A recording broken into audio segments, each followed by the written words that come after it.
to break the mold. Well, good morning. It is 5 o'clock, and I'm Joan Jones with your top stories. Former advisor to Donald Trump, Steve Bannon, is a free man this morning, released from prison after serving a 4-month sentence. Bannon was convicted of contempt of Congress for refusing to cooperate with the Nancy Pelosi-led investigation into the January 6th attack at the Capitol. Bannon surrendered July 1st at the low-security federal prison in Danbury, Connecticut. He was defiant, said he was proud to go to prison, accused President Biden, Congresswoman Nancy Pelosi, Attorney General Merrick Garland, and the Justice Department of tyranny. Bannon is expected to make remarks Tuesday afternoon in New York. ABC's Jonathan Karl, who's extensively covered Donald Trump, says there's no other advisor more influential. That's ABC's Chuck Sievertson. Thursday is Halloween, and here's a scary statistic. Channel 4's Brandon Tierney says Tennessee ranks as the 10th deadliest state in the nation for crashes during trick-or-treating. To keep an eye on families, police will be out in full force in cities like Franklin. We just want to ensure that everybody has a safe and happy Halloween. Max Winnett says drivers need to be alert and follow the speed limit. An analysis of National Department of Transportation data shows Tennessee is the 10th deadliest state on Halloween, with 46% more deadly crashes than the national average. We want kids to stay in groups. We want kids to stay on sidewalks and paths and not walking in the middle of the street. He says parents should always go out with their kids and even consider putting reflective tape on costumes to make them more visible. Market Numbers Report now brought to you by Beacon Capital Management. Online at beaconcm.com. Here's Dave Packer. Upcoming profit reports from big tech companies helped drive Wall Street indexes up after last week's losses. The Dow up almost 275 points at the close. The S&P 500 climbed just over 15 points, and the Nasdaq rose about 50. Global oil prices fell 6% Monday after Israel's airstrikes on Iranian military targets over the weekend. Prices for crude had spiked after Iran fired hundreds of missiles into Israel earlier this month. Quarter Pounders are back on the menu at some McDonald's. The company says Quarter Pounder sales will resume, but without the slivered onions linked to an E. coli outbreak in 13 states.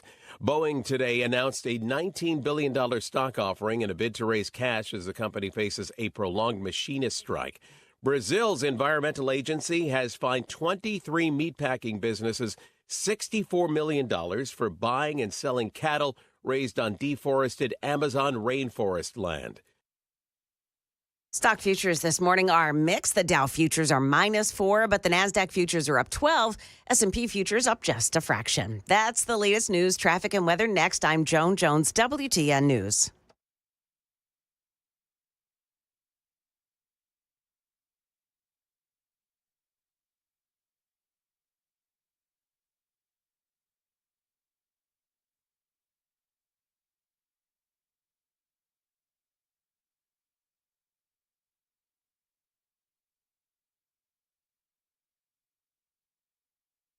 The guaranteed offer is the easiest way to sell your home. It's really simple. We bring you an all-cash offer. You close in as little as 21 days. No home inspections, no lock boxes, no open houses. Go to markspain.com to get a guaranteed offer and start packing. Hey, what's going on, guys? It's Matt Murphy with Super Talk 99.7 WTN. 2024 is coming to a close, and what a great year it was. We are looking forward to an exciting 2025, and we want you to be a part of it. If you're looking for marketing or digital strategy for your business, we want to be on your team. It is a wonderful three-legged stool. You, me, and the listener, and we want to be a part of your family. So join us at 997wtn.com/epic to find out more, and we'll see you in 2025.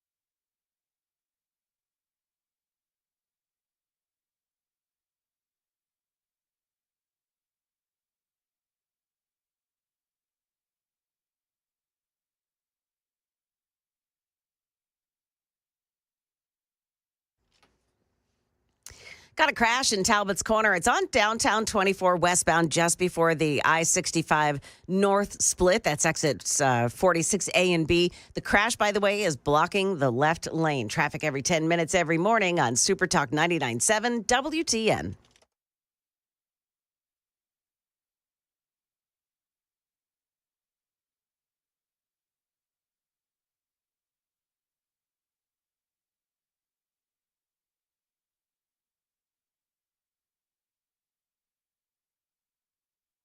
Information fueled, opinion driven. This is Nashville's Morning News with Dan Mandis. And so, my fellow Americans, we talk news. 5:06, Nashville's Morning News on Super Talk 99.7 WTN. Welcome on in, along with Johnny B, Joan Jones, Dan Mandis here. How are you? Headline from CNN already, 5:06, 6:06 on the East Coast. Donald Trump, I'm not a Nazi. I'm the opposite of a Nazi. That's what President Trump says, and I obviously agree. In the news today, this was actually top of the fold at CNN. There's a lot of Nazism in the news today. I got to tell you, it is so frustrating.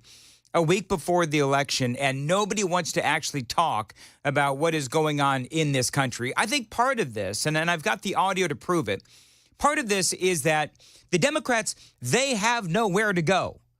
They know that they're losing. They know that things are not going Kamala's way. There was a big argument on CNN. It went off the rails. There's a guy named Mandis Hassan. Now, Mandis Hassan is a progressive. He's on the left. He is a pro-Palestinian progressive. And a guy named Ryan Gidersky, he is a conservative. He is an author and a conservative PAC founder. And this is a big roundtable discussion on, of course, what else would they be talking about? Donald Trump's rally in New York. Now, I want you to listen very closely to how this argument started. This is important.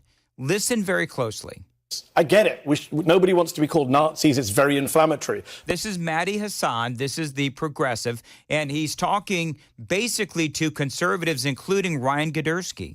I get it. Nobody wants to be called Nazis. It's very inflammatory. But if you don't want to be called Nazis, stop doing it. You're called an anti-Semite. You've been called an anti-Semite more than anyone else's table. Yeah. And people will sit there and... No, by me. I never called you an anti-Semite. Okay. I mean, I'm not sitting here saying I don't... I'm a supporter of the Palestinians, so I'm used to it. Yeah, I hope your beeper doesn't go off. The thing is that... Did you just say I should die? You should not... No, Did you just say I should be killed? No, I did not say that. No, I did not say that. Did your guest just say I should be killed? So the whole thing just devolves into chaos.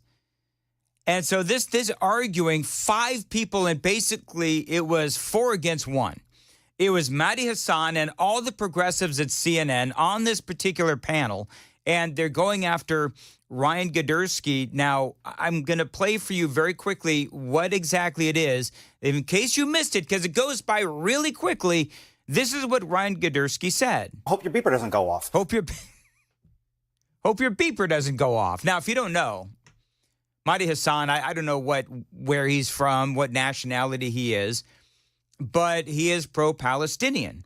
We all remember what happened to Hezbollah when Israel sent them all of those beepers, and all those beepers exploded. Hope your beeper doesn't go off. And so when, Gidersky says... Hope your beeper doesn't go off. That, of course, triggers a lot of folks. So clearly, Gidersky is responding to being called a Nazi. But see, that's the thing. When you see this particular story, and it's out there on the socials, the Democrats and the progressives and the mainstream media, they will actually leave out this part where Hassan says... I get it. Nobody wants to be called Nazis. It's very inflammatory. But if you don't want to be called Nazis, stop doing it. You're called an anti-Semite. So they're leaving out that part, and they're picking up just the reaction from Gidersky. Hope your beeper doesn't go off. So the entire table, again, like 5 people, they're fine with Mandis Hassan calling Gidersky and Donald Trump supporters and Donald Trump Nazis, but respond in kind. And everybody goes nuts. Don't give me your I did not say you should die. Why did you say with my beeper? What did you mean? What did you mean by the beeper? So what did you mean? What did you mean by the beeper? No, you didn't. You said, I hope your beeper doesn't go off. Ryan, stop talking. At least have the guts to support your racist comment. Jill, I love how the Abby Phillip, I think her name is, or Phillips, she's like, Ryan, stop talking. Stop talking. I'm sorry. So nobody has anything to, this is like life in America for a conservative, right? Nobody has anything to say about what Mehdi Hassan says regarding Donald Trump and Nazis. Everybody's okay with that. To talk about beepers going off and people freak out. So sorry. I gotta bring it back. This is why yesterday's rally was disgusting. Don't call us Nazis, but I'm going to outrageous. threaten the brown guy as a terrorist and kill him. Because Now, from what I can tell, Gdarsky, he kind of tried to deny what he said, but he said what he said. But they're missing the entire context.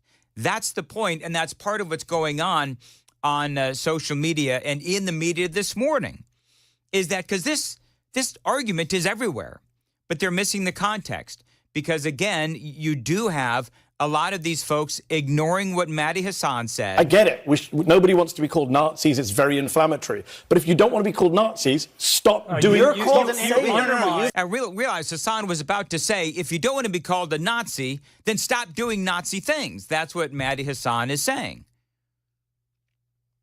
And so Gdarsky, said what he said. Hope your beeper doesn't go off. And all insanity broke loose. So then they go to a break. And Abby Phillip, the host, comes back from the break. And guess what? They kicked Ryan Gdarsky, the conservative, off the panel. And, of course, you've got Mehdi Hassan still there. And basically they're saying, oh, Gdarsky went over the line. There is a line that was crossed there, and it's not acceptable to me. It's not acceptable to us at this network. We want discussion. We want people who disagree with each other to talk to each other. But when you cross the line of a complete lack of civility, that is not going to happen here on this show. Oh, my God. A lack of civility. So what's crazy here, if you think about it, is that according to Abby Phillip and CNN, and I know that this is very familiar to you, friends, I got it. But to them, it's perfectly civil to call roughly half of America a bunch of Nazis. It's perfectly civil to call Donald Trump Hitler. But you throw in a little beeper joke and everybody loses their sense of humor. And everybody starts pearl clutching on the left. It's a heated time. We're in the middle of a political season. We are 8 days from a presidential election. But we can have conversations about what is happening in this country without resorting to the lowest of the lowest kind of discourse. Wow, the lowest of the lowest kind of discourse. They've been doing that for, 8 years now by calling Donald Trump Hitler and all of us Nazis and deplorables and the rest of this stuff. Now, basically what this is simply put the left accusing Republicans of doing something that they themselves have been doing. This is the classic example of, what do they call, projection? This is a classic example of projection. Now, by and large, the left hated Donald Trump's rally. This is kind of where we are this morning. The left continues to focus on Donald Trump's rally. They hated Donald Trump's rally. And, Republicans, for the most part, liked Donald Trump's rally, except for one person on the right who hated Donald Trump's rally. It was too brotastic, okay? All right. It was too brotastic. Donald Trump's rally was too... It was too brotastic, okay? Okay, so it's too... We'll find out what else Megyn Kelly has to say about all of this. Straight ahead, it is 5:15. Time to check the roads on Super Talk 99.7 WTN. Talbot's Corner, it's a crash on 24 downtown, westbound side before I-65 North split, and that crash blocks the left lane. Also in Hillsborough, West End, a crash involving injuries. It's at West End Avenue and I-440. Traffic every 10 minutes every morning on Super Talk 99.7 WTN. Thank you, Joan. Partly sunny, a high of 82 this morning. And right now it is, I show 64 degrees at Super Talk 99.7 WTN. So Megyn Kelly says Donald Trump's rally was too brotastic. It was too brotastic, okay? So some people said it was fantastic. Megyn Kelly, though, says it was too brotastic. I didn't even know, I don't know, Joan, have you ever heard of brotastic? I have never heard of that. I've never heard of that either. Is she saying that she really thought it was too brotastic, or It was apparently too testosterone laden. What? That's what she said. She got on her podcast yesterday, and she just went off, basically asking why there are no females behind the scenes helping to guide Donald Trump's team to actually get some females on board, which right now is, yes, it's an issue for Donald Trump. He doesn't have the female vote by and large. But this is what Megyn Kelly says. It was too brotastic, okay? It was. You're trying to win an election in which you're hemorrhaging female voters. Maybe when you present in front of hundreds, thousands at least, at Madison Square Garden, you clean up the bro talk just a little. So, wait, wasn't Elise Stefanik there? She was. Elise Stefanik was there. Melania? Melania, absolutely. Melania was there, sure. So I don't know how many. You had Elon, you had Tucker, you had Dana White from UFC, and of course, Dr. Phil. You had Dr. Phil, and you had this guy. There's a lot going on. Like, I don't know if you guys know this, but there's literally a floating island of garbage in the middle of the ocean right now. Yeah. Yeah. I think it's called Puerto Rico. Tony, is it Hinchcliffe? Hinchcliffe, yeah. Tony Hinchcliffe, who refuses to apologize for the joke that the left has basically gravitated towards. Now, yesterday I described that Puerto Rico is an island. It's literally full of garbage. I don't know what else to tell you. That's not only a joke, but it's how you describe Puerto Rico. It's like an adjective. It is garbage filled. There's just massive amounts of garbage on it. You can see the news stories if you Google it. So this is one of those moments where everyone can play outraged on the left, start saying, see, I told you it was a Nazi rally, which is silly. It was a joke that apparently, I guess, fell flat. Even in the room, people are saying that it fell flat. But the issue is that this joke did, and this is what Megyn Kelly is saying, it did give the left an attack point.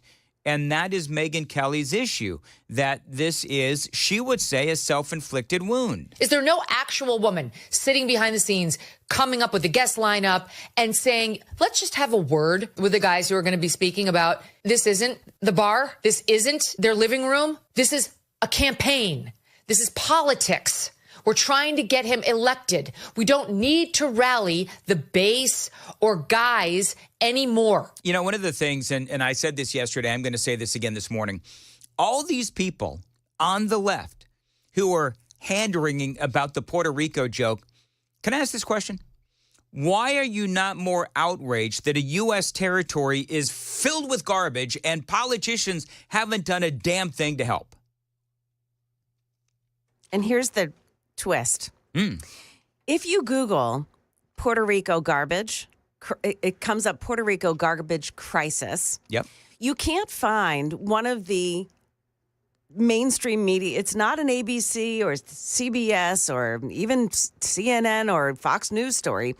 You're going to find the Global Press Journal, like outlets that you haven't heard of before. Right. Describing what is happening in awful. Puerto Rico. It's a crisis beyond measure. They say that Puerto Rico, and this was a few years ago, that Puerto Rico's on the brink. That's what they're saying. So you got all these numbskulls on the left who are complaining about a joke that accurately describes Puerto Rico. And all these politicians and these fine, esteemed members of the media, they've done nothing to help Puerto Rico. There's a reason why people are fleeing Puerto Rico. It is a territory of the United States. Have they done anything to help the Puerto Rican people? No. They claim to care so much about these folks, but have done nothing about the mounds of trash that has washed up on Puerto Rico's shores. Now you've got people in Puerto Rico, Republicans and officials there in Puerto Rico, demanding an apology from Donald Trump, a personal apology from Donald Trump. And the headlines, of course, as you can imagine, are all over the place this morning that the Puerto Ricans here in America simply, they're not going to vote for a presidential candidate that allowed their homeland to be called a pile of trash. Politico says Trump's Puerto Rico fallout is spreading like wildfire.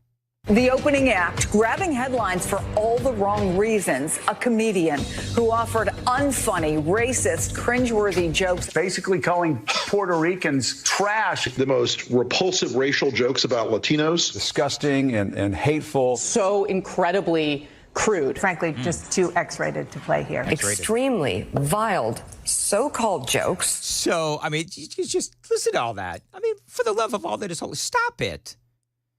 New York Times headline, Trump team fears damage from racist rally remarks. BBC, Puerto Ricans say Trump's rally joke won't be forgotten. So back to Megyn Kelly.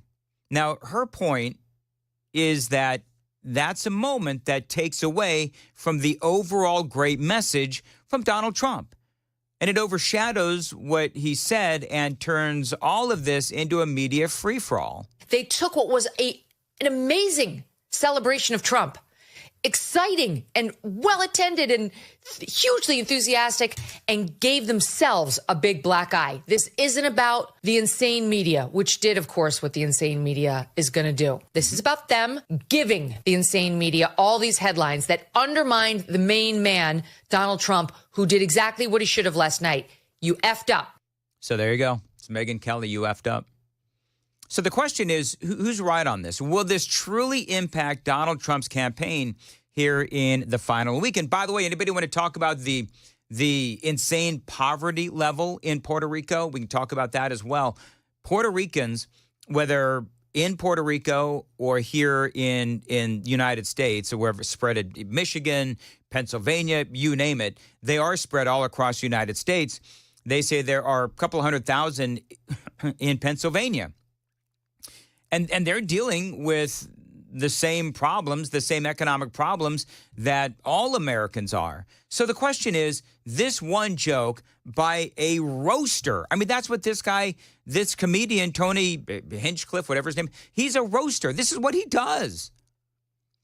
There's jokes that are online that I can't even play on the radio because this is what he does. He roasts, and that is what he does. Now, personally, again, I find it hysterical that all these folks are blasting Donald Trump but ignoring their own nasty and vitriolic hate speech when it comes to Donald Trump and the Nazis and calling Donald Trump and all of his supporters Nazis and so on and so forth. It's just they're ignoring the far, far bigger picture. And if Donald Trump was smart, you know what he would do? If Donald Trump was smart, he would come out. What do you think, Johnny? What do you think, Joan? If Trump was smart, he would come out and he would say, if elected president, I'm going to take some of that Ukraine money and we're going to clean up Puerto Rico. He should say something like, to be candid, something has to be done about Puerto Rico. And I didn't do anything about it my first 4 years. Certainly Kamala Harris and Joe Biden, they haven't done anything in the last 3.5 years. So if elected president, we'll clean up Puerto Rico so that those jokes are no longer relevant. I'm telling you what, that's what Donald Trump ought to do. We'll see if he does that. I think that'd be smart. It is 5:23, and Joan Jones has the news coming up at 5:30. Joan. Well, Dan, the man wanted in an East Nashville deadly attack, has now turned himself in. Also, the sad reason, there are no classes at MTSU today. Those stories are coming up at 5:30 on Super Talk 99.7 WTN. Thank you, Joan. By the way, the Super Text line is open. I'm going to log on right now, 615-737-9986, 615-737-WWTN. You can always watch us on Facebook. You can watch us on YouTube. You can watch us on Twitter and Twitch, 99.7 WTN.com. And you can also stream us literally wherever you go. You can find all the apps online at 99.7 WTN.com. Friends, don't wait till November. Probably the number one question I get from listeners is, how can I get in the conservative fight? Well, it is critical to know where your dollars are going. Now, most credit cards are funneling millions of dollars to the left. But now, these days, you do have a choice. Coin is America's conservative credit card. You earn cash back while fighting the liberal agenda. Apply now at coin.com. Spelling is important. C-O-I-G-N, add a G, coin.com. C-O-I-G-N, that's coin.com. Terms apply. Go to coin.com/disclosures for full details. Coin, your conservative values credit card.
Did you know you're overpaying for your health and wellness products?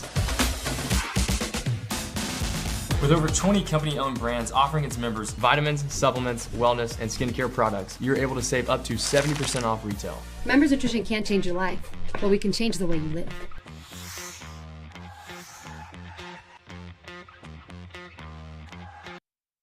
Hey everybody, Dan Mandis with Nashville's Morning News and Super Talk 99.7 WTN. I was speaking to Dr. Christopher Van Shank the other day at a station event. Now, he's a psychiatrist, and he was telling me about the mental health crisis here in America. And as you know, it's out of control. The COVID lockdowns were an absolute disaster. And Dr. Van Shank, again, he's a psychiatrist. And if you're one of those people, you feel like maybe you need to talk to somebody, I would recommend Dr. Christopher Van Shank. He can help you with addictions, depression, anxiety. He can also help kids with the same thing. He's been doing this for 15 years. He's been helping people, and he is here for you today. So if you want to check out his website is nolensvillepsychiatry.com. That's nolensvillepsychiatry.com. There's a whole list of issues that he can help you with. So check him out. If you feel like he can help you, give him a call. The number is below, and good luck.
Good morning. It is now 5:30, and I'm Joan Jones with your top stories.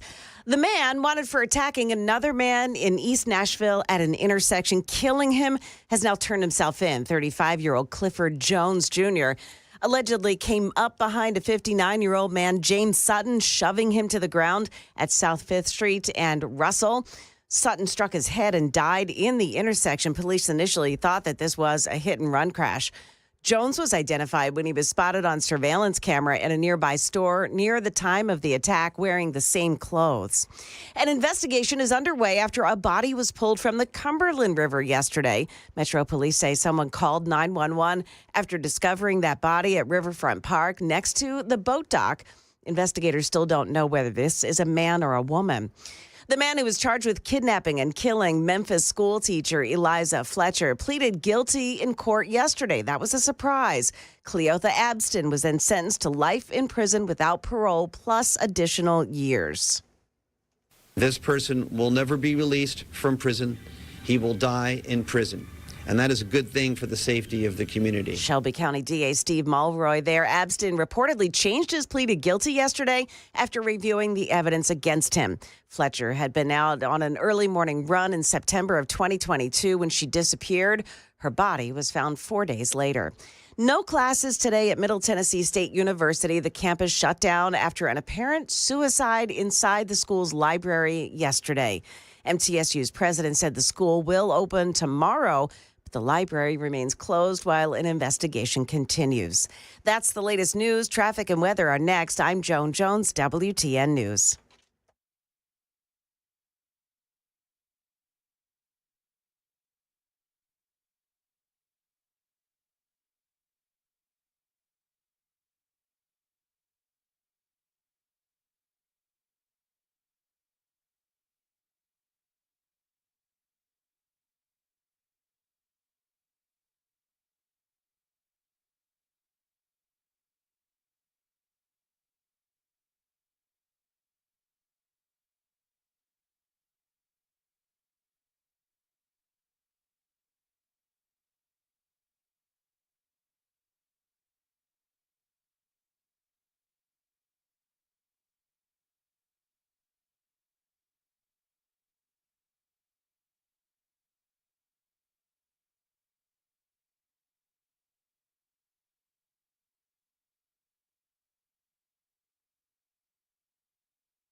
It's a crash in Talbot's Corner 24, downtown, westbound before I-65 North split, and it blocks the left lane. Also a crash involving injuries, Hillsborough, West End Avenue at I-440. At traffic every 10 minutes every morning on Super Talk 99.7 WTN.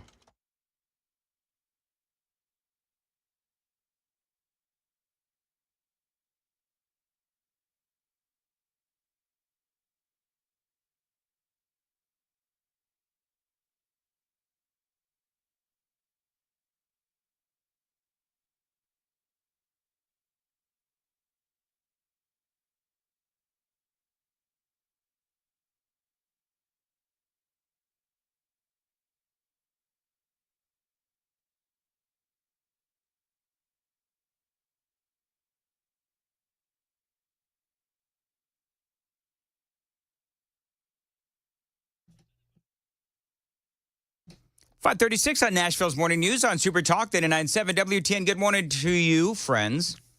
Or enemies. I'll say hello to my enemies, too. And good morning, Robby, Starbucks cattle. Hello, Robby. You know what we say to Robby, Starbucks cattle?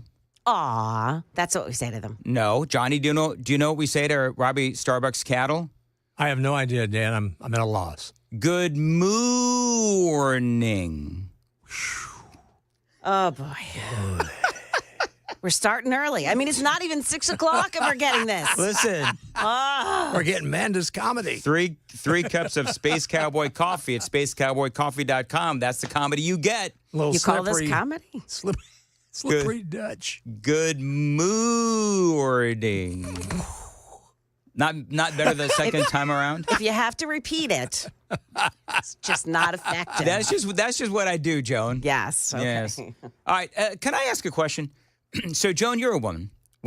Thanks for noticing. Do you find it insulting that the Kamala Harris campaign feels the need to let women know that it's okay to vote for her, a woman, even if your husband says that that's not okay, or maybe voting in a different way? It's just so disturbing, isn't it? And no, I don't feel okay about that. So this is a commercial. I'm going to play real quick, and some of this is a visual. I am going to repost it now, so go find it on my Twitter.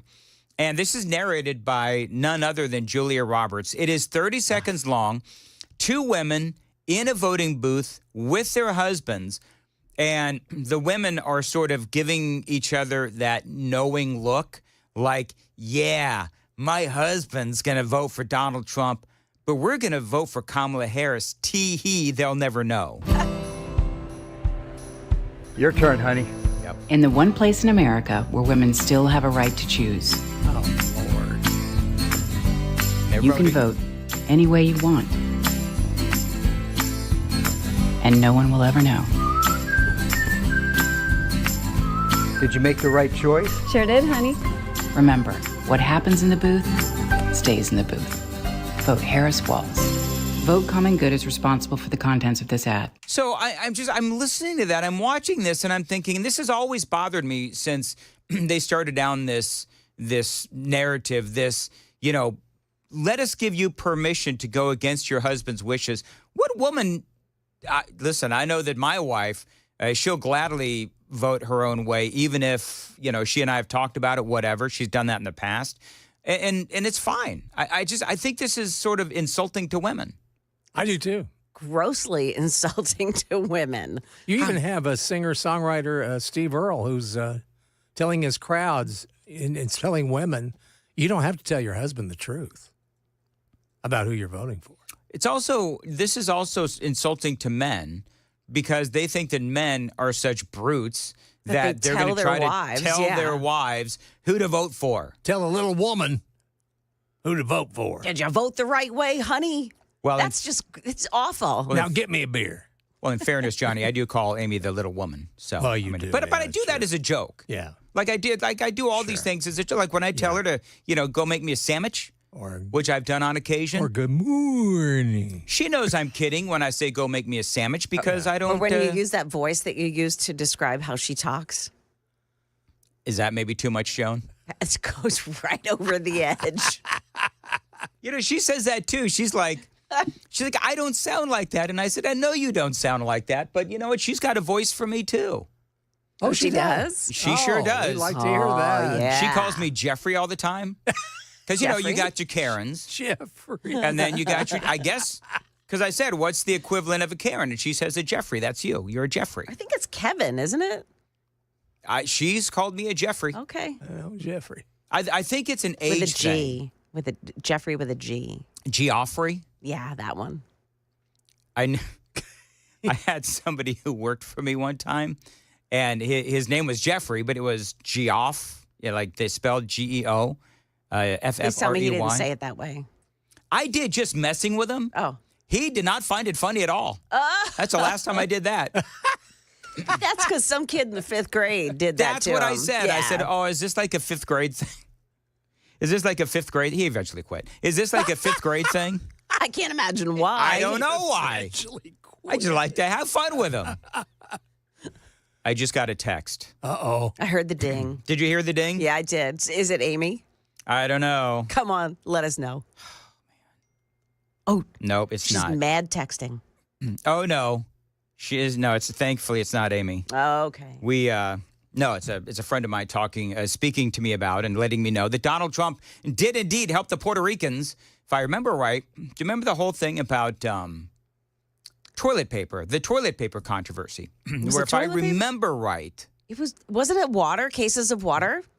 Yes. That's right. Yeah. But when the photo op, Donald Trump got out of the truck or whatever it was, and he had a pack of toilet paper and he sort of threw it to somebody, and that became the Democrats tried to make that as the story. Oh, Donald Trump, brought them toilet paper. Well, I don't know. Toilet paper is pretty important. Well, what I loved was water. Puerto Rican politician saying that Trump didn't send any supplies, and right behind her was all the water that Donald Trump had sent. That's what it was. You're right, Johnny. The left has lost their ever-loving minds. Oh, they really have now. Yeah. I mean, they are making stuff up now. So do you agree with Megyn Kelly, Joan, about the whole brotastic thing that I was covering? And somebody else texted, too, one other person that we forgot, and Tulsi Gabbard. Yeah, spoke. Tulsi Gabbard was there. It was not yes, it had a lot of testosterone, which I don't think, somehow it's the same thing that the left does. Somehow, just because there's not a lot of estrogen on the stage, women are going to dislike it. We like to see strong men. Right on. We like to see the men with, a lot of testosterone, and the Dana Whites, talking that way and being very strong. And Hulk Hogan, I mean, my goodness, that was entertaining as Hulk well Hogan as being. rocks. Yeah, he does. Absolutely rocks. We like that. But having strong men is okay. In fact, favorable. It's better than the soy boys that occupy the stage at a Kamala rally. So, Johnny, here's what needs to happen. You and I need to start flexing our muscles. Yeah. In the middle of the show, just so people can. Don't hurt yourselves. I think I already did. Just thinking about it. I think I already did. I got, yesterday, very briefly, I talked about the walking wounded around here.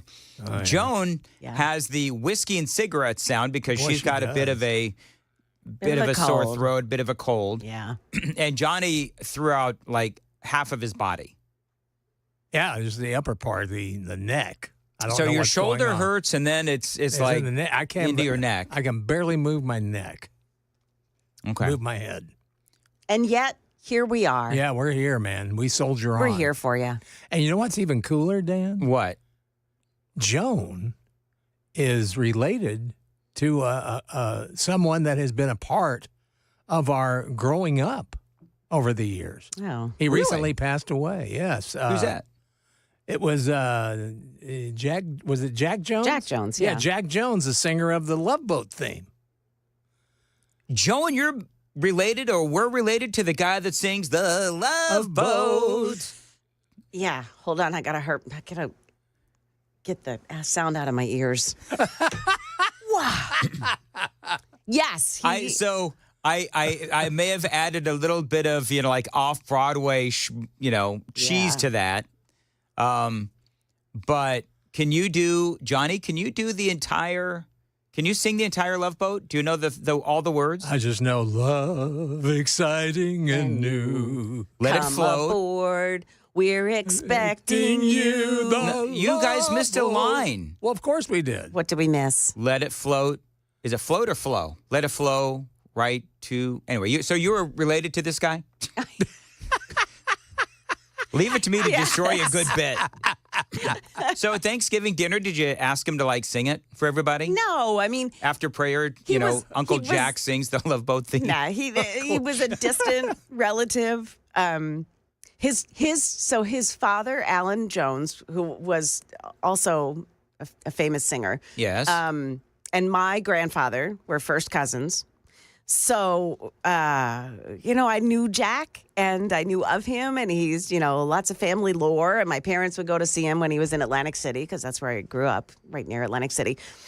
But I didn't Like I didn't really know him. Let it flow. It floats back to you. I was there right. you go. Yeah. Love, exciting and new. Come aboard. We're expecting you. Yeah. Love, life's sweetest reward until you're divorced. Let it flow. Floats back to you. What'd you say? 5 times, I think. He was married many times. Wow. Jack Jones was? Yeah. He was a player. Yeah. Well, I mean, they show him in the obit. He's posing with Susan George, who was a beautiful actress. Oh, he was married 6 times. Wow. Wow. Good Lord. Man. Yeah. No wonder he was relegated to singing themes to TV shows. Yeah. He had all that alimony to pay. Yeah, he believed in family values. He tried to start as many as he could. Wow. Yeah. Very good, Johnny. That's actually very funny. You know, he sang The Impossible Dream. Did he really? Yeah. Wow. Did he really? Yeah. Good looking fella. Okay. Well, he apparently had Susan George? Yeah, Susan George. She was, what was it, Dirty? Wait, St. James. Susan St. James? No, it's Susan Susan George. Okay. Yeah. Love won't hurt anymore. It's an open smile on a friendly shore. Yeah. Yes, love. Whatever. Anyway, well, I'm sorry, Jack Jones. Yeah, Jack Jones is no longer with us. All right. And my wife also has a celebrity in her family. Oh, really? Fairuza Balk. She was an actress. Trying to think, was it The Craft? I think she was in that. Okay. Yeah. she's Like been an in several- actress? Yeah. Okay. She lives in L.A., yeah. I have no celebrities in my family. None? Not one. No. You my don't mom, know what you're missing. It did absolutely nothing for me and my family. I was going to say, I mean, you know, my mom was a nurse, my dad was a teacher, and go back even further, and they're all in Greece or whatever. So, yeah, I just no celebrities in my family. Son of a gun. Every once in a while, I get embarrassed. Like, Well, there is now you. Well, I was going to say, people, like, sometimes people will come over and they'll say, hey, he's a radio talk show host. I know. And it's like, you know, cue the crickets. Yeah. Yes. You know what I mean? Yes. It's like gosh, my mom did that to me one time. My mom, nobody cares. Wait, I actually had to pull my mother aside and said, don't do that anymore. It embarrasses me. Well, this guy introduced me to his young daughter, and I loved his description because it was right on. He said, "Oh, honey, this is Johnny B. He's a minor celebrity." I loved it. Well, I think there's A celebrities, there's B celebrities, and there's like C celebrities, right? Yeah, there's even F celebrities where I think I fall under. By the way, this is, Joan, have you seen this in the news? Joe Rogan has now revealed that Kamala Harris has certain demands if she is going to I knew it. arrive on his podcast. I knew it. I knew that there'd be demands, and that's why the two of them aren't going to do this interview. You want to hear these demands? Do you really have the list of demands? He has to travel to her. Oh, of course. And Rogan, of course, refused her demand, stating, I strongly, and she only gives him 1 hour. Whoa. So he's got to go to her, and she's only going to give him 1 hour. And you know what? If I were Joe Rogan, Rogan says he's not going to meet those demands, stating, I strongly feel the best way to do it is in the studio in Austin. My sincere wish is to just have a nice conversation and get to know her as a human being. I really hope we can make this happen. Now, she's not going to, of course, because she doesn't really want to sit down with Joe Rogan. No. And she doesn't want to reveal She's afraid. The true sides of her. Yeah. If I were Joe Rogan, I would be like, okay, you know what? Absolutely. I'll come to you. And it no longer, and they set up a nice remote thing, get the cameras all going on, and Rogan, he goes after her and says, why is it that as vice president, you can't, and somebody running for president, you can't do what your opponent did and spend 3 hours with me in my studio, as opposed to you, known for taking days off in the final days of a campaign. You can't come and spend 3 hours on the most listened podcast in the world? You can't do that? You can't go speak to the people where they are? Kamala Harris, obviously she can't. So, and I think you're right, Joan or Johnny. She just doesn't want to do it. She clearly doesn't want to do it. No. So No, she'd have to be real, and she can't do that. no, she doesn't have a real bone in her body. By the way, very quickly, very, very, very quickly. Did you hear what, I got to find, did you, need some audio, Johnny. Did you hear what Whoopi Goldberg said? Yes. The overnight guys, the red-eye guys were talking about this. This is Whoopi Goldberg talking about Donald Trump and possibly deporting folks. Are you? It's us. He's not going to, say, oh, you're with a white guy. I'm going to keep you from being deported. No, he's going to deport you and put the white guy with someone else. The man is out there.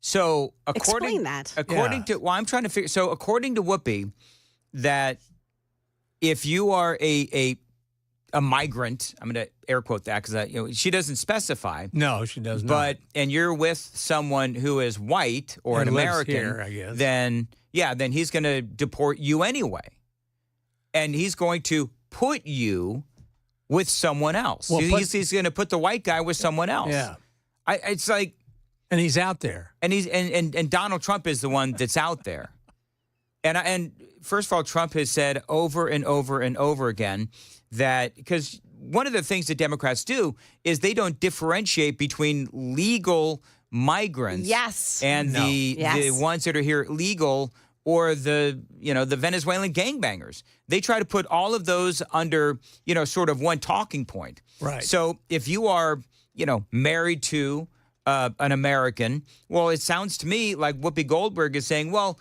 he's going to deport you anyway, and he'll put your ex-husband or ex whatever with someone else.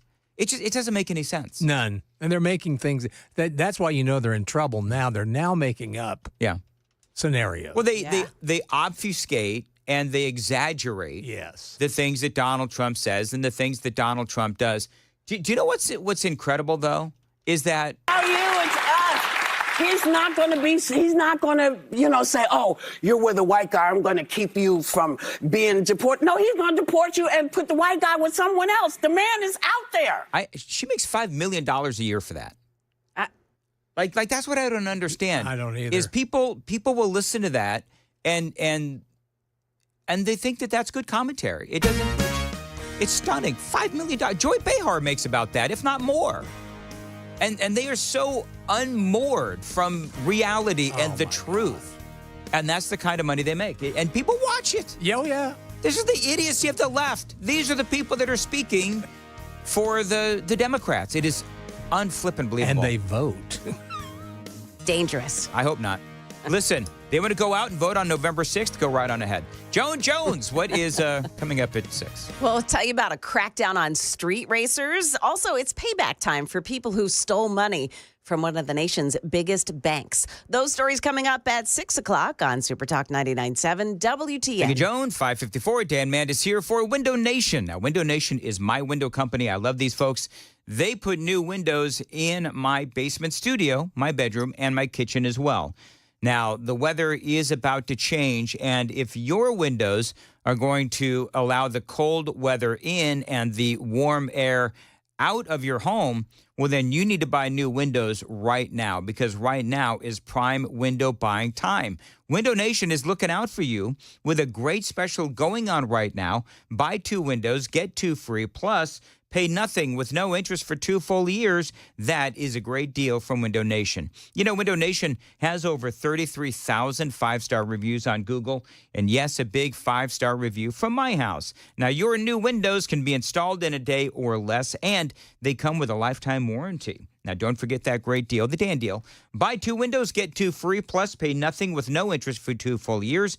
That, again, is a great deal. Call them. Tell them I told you to reach out. 866-90-NATION, 866-90-NATION, windownation.com.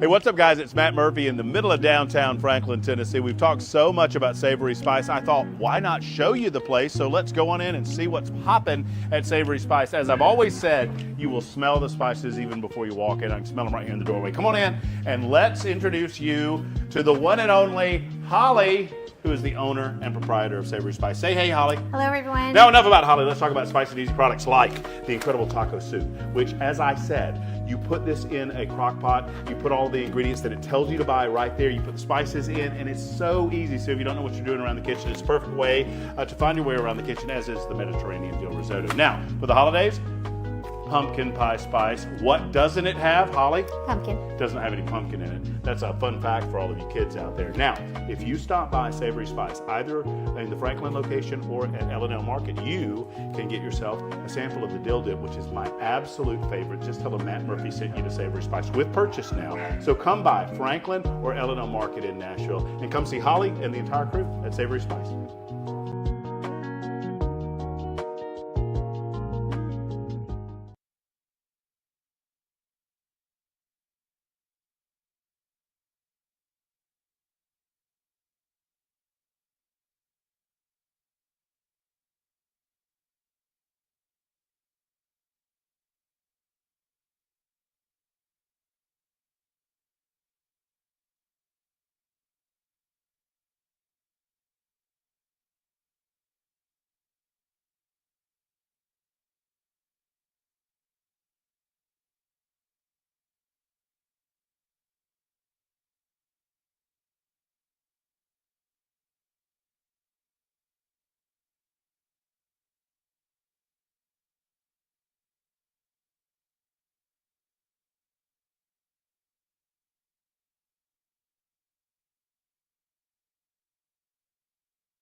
Well, good morning. It's now 6:01, and I'm Joan Jones with the latest news. We've got 63 degrees right now, and we're going up to 83 later on today. And we've got a traffic trouble spot got to tell you about. This one's on 24 westbound side. It's between Joby Jackson Parkway and Church Street. It's crews there. They're removing the cones. They're picking things up. So it's going to be stop and go for a little while. We'll take a look at it in just a couple of moments as well. 6 people have been arrested on charges related to street racing in Nashville. This happened on Saturday night during a collaboration between Metro Nashville Police and the Tennessee Highway Patrol aimed at combating street racing in Davidson County. Now, those 6 were arrested during traffic stops. Police say 2 adults and 2 juveniles were among them, and they were taken into custody on reckless driving, evading arrest, and weapons charges. Metro Nashville Police are hoping the public can help them find a driver behind a road rage shooting that took place in September. Now, this happened in the 300 block of Harding Place. A man driving a silver, older Ford Expedition allegedly shot into another car, injuring a 23-year-old man in the legs. The suspect, described as a white, heavyset man in his 30s, bald with a beard and face tattoos, including a teardrop on the left side of his face. Anyone with information is asked to call police. You may remember the story about a viral trend on social media that showed people how to take advantage of an ATM glitch, and they were able to withdraw money they didn't even have. Well, that bank, JP Morgan Chase, is now filing lawsuits. In one case, a Houston man, over a 2-day period, was able to withdraw most of a $335,000 check, which later bounced. The bank says he still owes more than $290,000.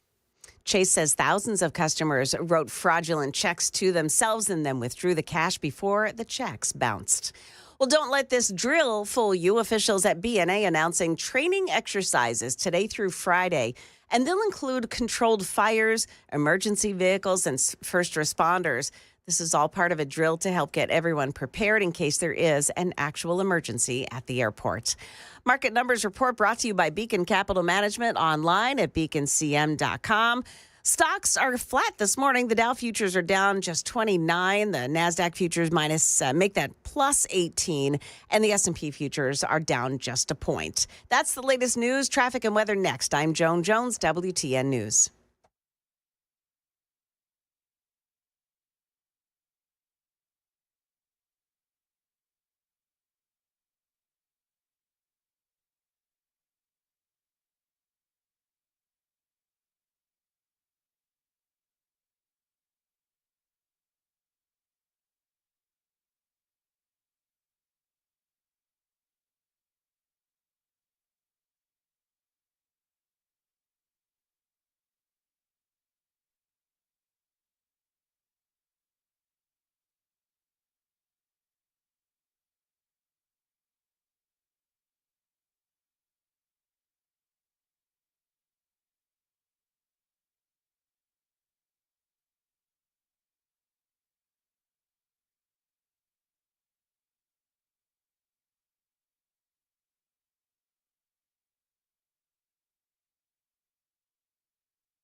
Well, that spot in Murfreesboro is still there this morning. It's stop and go between on 24 westbound between Joby Jackson and Church Street. And that's because the road work is clearing out of there. It may take a couple of minutes, but that'll get better. A crash reported in Madison. It's on 65 northbound. past Old Hickory Boulevard, exit 92. Traffic every 10 minutes every morning on Super Talk 99.7 WTN.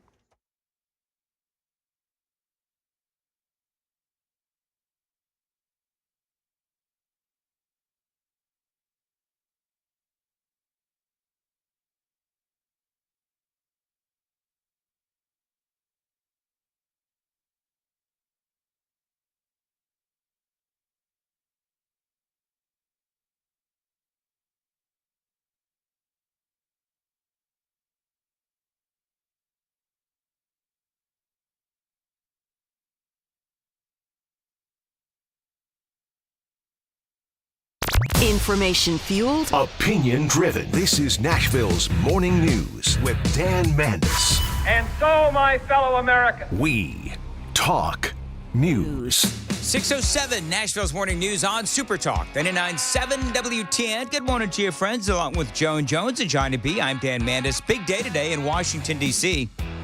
You know what's going on in Washington, D.C. Today, Joan? You may have missed it.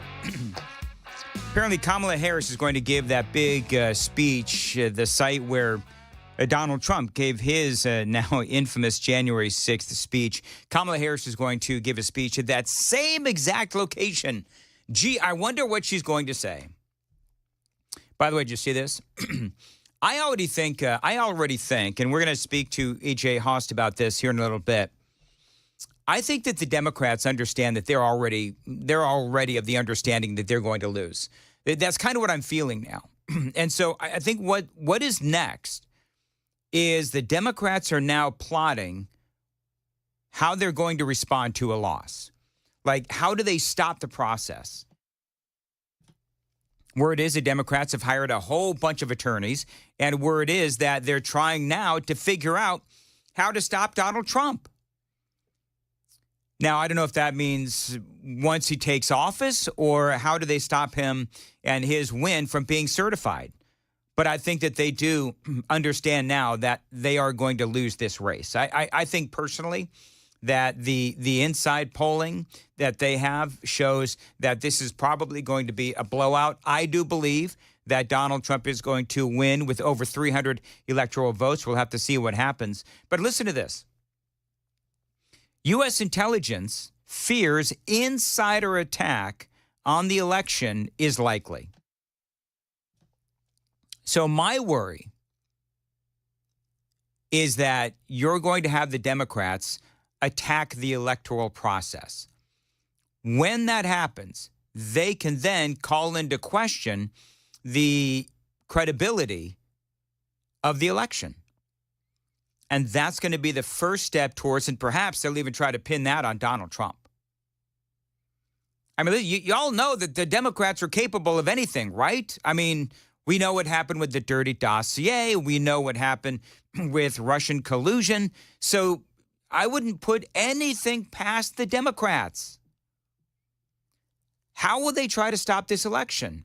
And I love how you do now have J.D. Vance and others that are saying to the Democrats when they ask, and I've been saying this for months, when the media asks the Republicans, will you promise, will you guarantee that you will accept the results of the 2024 presidential election? I love the question back, which is, do you? Do you promise to accept the results? Because more and more it looks like Donald Trump is going to win. This intelligence bulletin says insider threats could, they say, derail the election. You don't think the Democrats would do that? Again, they're talking about an insider attack. I think they would. They say, and this is from the Daily Mail, a new U.S. intelligence memo warns that insider threats will likely be an issue in the November 5th election and the election centers, and could derail or jeopardize a fair and transparent election process. They say it comes as some Donald Trump supporters are already flagging potential problems with the voting process, reviving fears of legal challenges and violence if the former president loses. I don't think there's going to be any Republican or conservative or Donald Trump supporter-based violence. I don't. They say Donald Trump allies have sought to install election deniers throughout the electoral system. So they're already setting the stage and setting the table to try to pin some of this on Donald Trump, when in reality, I think it's the other way around. All anybody has ever said, whether it's Donald Trump, whether it's J.D. Vance, whether it's knucklehead talk show host in Nashville, Tennessee, all I want is a free and fair election. That's all any of us have wanted. And most of us look at what happened on January 6th as just one of those shake your head moments. But certainly the left has politicized that to no end. And Kamala Harris doing what she's going to do today, giving her speech a week out from the side of Donald Trump's January 6th speech, that is only politicizing this even more.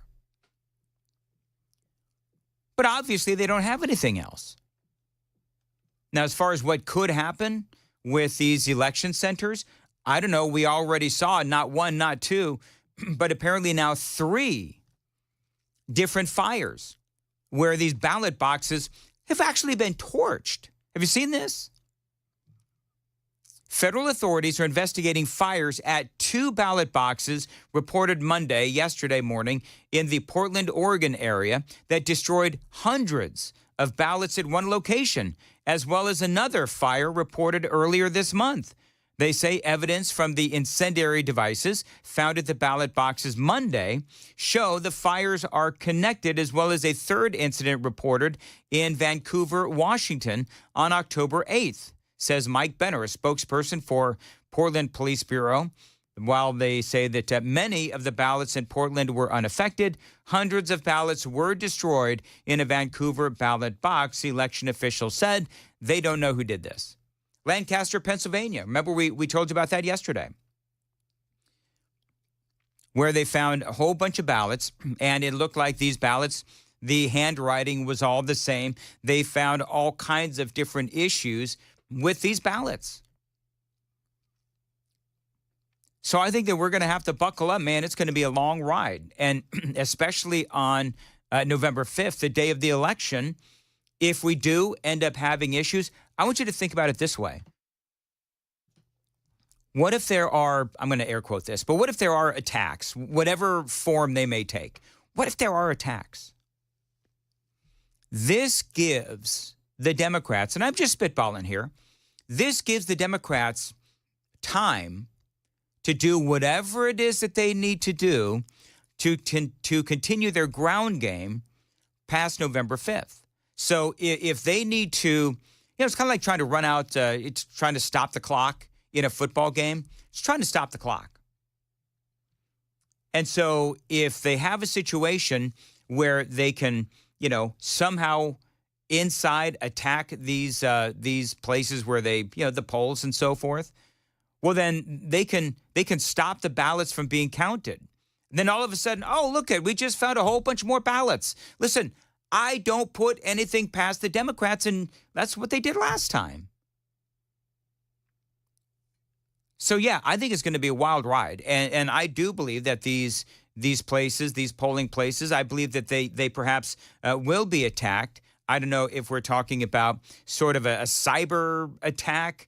I hope we're not talking about the kind of attacks where people get hurt. And neither side should do that. If the Republicans are concerned and have been demanding a free and fair and credible election, then that's what we need. And we don't need to cheat. Here's the thing. With policy on our side, we don't need to cheat. Because we've got the numbers and we've got the candidate and we've got a great 4 years, by and large, of Donald Trump's presidency, put aside COVID and all that, but it was a very good 4 years. Then you talk about what we've been experiencing with Kamala Harris. It's been a flippin' nightmare. So Republicans, we don't need to cheat. So where will an attack come, as they say, from inside America? My bet's on the Democrats, because frankly, that's what they do. 6:15, time to check the roads on WTN.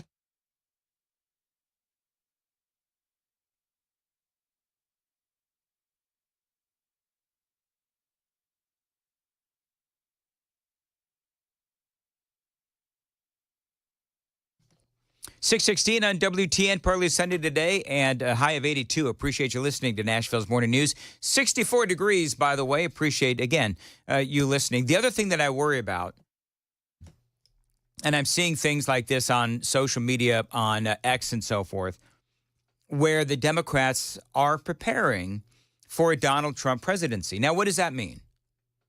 Well, it means investigations, don't you know? It means investigations. It means, impeachment hearings. It means all of those things, which is why it is really, really important that we get the Senate. It's really, really important also that we get the House. That's what needs to happen.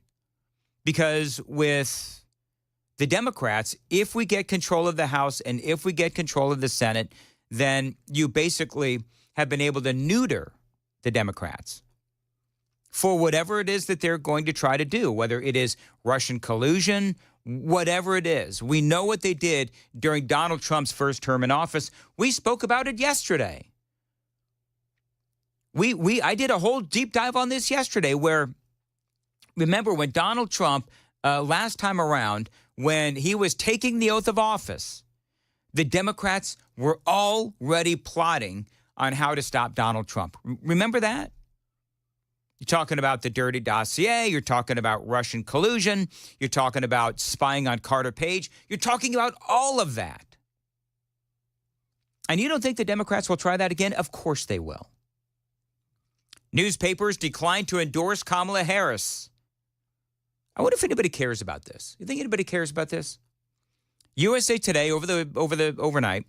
Maybe this happened yesterday afternoon, but USA Today has now joined the LA Times and the Washington Post in not endorsing a candidate.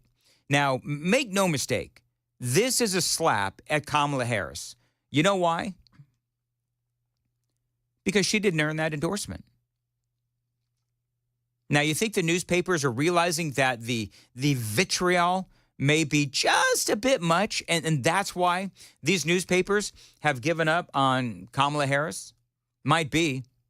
You think it's a quinky-dink that Kamala Harris is not doing well, and then all of a sudden, the newspapers just decide they're not going to endorse a candidate. The Washington Post? Now, people are freaking out because they have lost, apparently, 200,000 digital subscribers, the Washington Post has. The oh-so-tolerant left is really angry that the Post has decided not to endorse Kamala Harris, and now they're canceling their subscriptions. And apparently, there's been also mass resignations at the Washington Post because I guess Jeff Bezos just decided that no, he is not going to allow the Washington Post to make an endorsement. A corporate spokesperson declining to comment, citing the Washington Post, their status as a privately held company. They say that it is a colossal number, the number of people that have decided to walk away from the Washington Post. More than 200,000 people canceled their digital subscriptions by midday Monday, according to two people at the paper with knowledge of internal matters. Not all cancellations take effect immediately. Still, they say the figure represents about 8% of the paper's paid circulation of roughly 2.5 million subscribers, which includes print as well. The number of cancellations continuing to grow as of Monday afternoon. And so, I mean, there's no other way to say it. Right now, the Washington Post, they are in a heap ton of trouble because Jeff Bezos, apparently it was Bezos who said, no, we're not going to do something so partisan as to endorse a presidential candidate, a political candidate. We're not going to do that. And now they've had, again, mass resignations there at the Washington Post. It'll be interesting to see if there's mass resignations at USA Today, their newspapers, or the LA Times. But I do believe that the newspapers are seeing what we're all seeing, and that is that Kamala Harris is not a good candidate. They have no real ideas, and literally the only thing they can do is scream about this joke regarding Puerto Rico. This is so silly. This was on CNBC. I love this because what they're doing is they're going on and on about the vitriol. This CNBC. They're going on and on about the vitriol that goes on at Donald Trump campaign stops. And Byron Donalds is on this particular panel. And he says, really? You want to talk about Trump campaign stops? What about Kamala Harris campaign stops? This is what it sounded like. That kind of vitriol. It just, you see, look, there's. Don't? I don't think you do. Kamala Harris spends half her time talking about her rival as Hitler. After he's been, there have been attempts on his life, not once, but twice. She's doing it right now. Every Democrat official at these rallies refers to him as Adolf Hitler. You got Hillary Clinton running around there hawking her book that nobody wants to buy, frankly. And she's talking about how this is akin to 1939. Are you out of your mind? Do you hear yourself? I like, you know what, I would love it if the Republicans just started doing that. Just do hear yourself. And so Donalds does, of course, bring up a great point about the very shallow and superfluous nature of all of this pearl clutching. So here's my question, and I mentioned this in the 5 o'clock hour as well. Those same people that are freaking out about the Puerto Rican joke, the Puerto Rico joke, actually, it's not Puerto Rican, because that would indicate that he was bashing on the people of Puerto Rico, which he was not. He was talking about all of the trash that is on the island of Puerto Rico.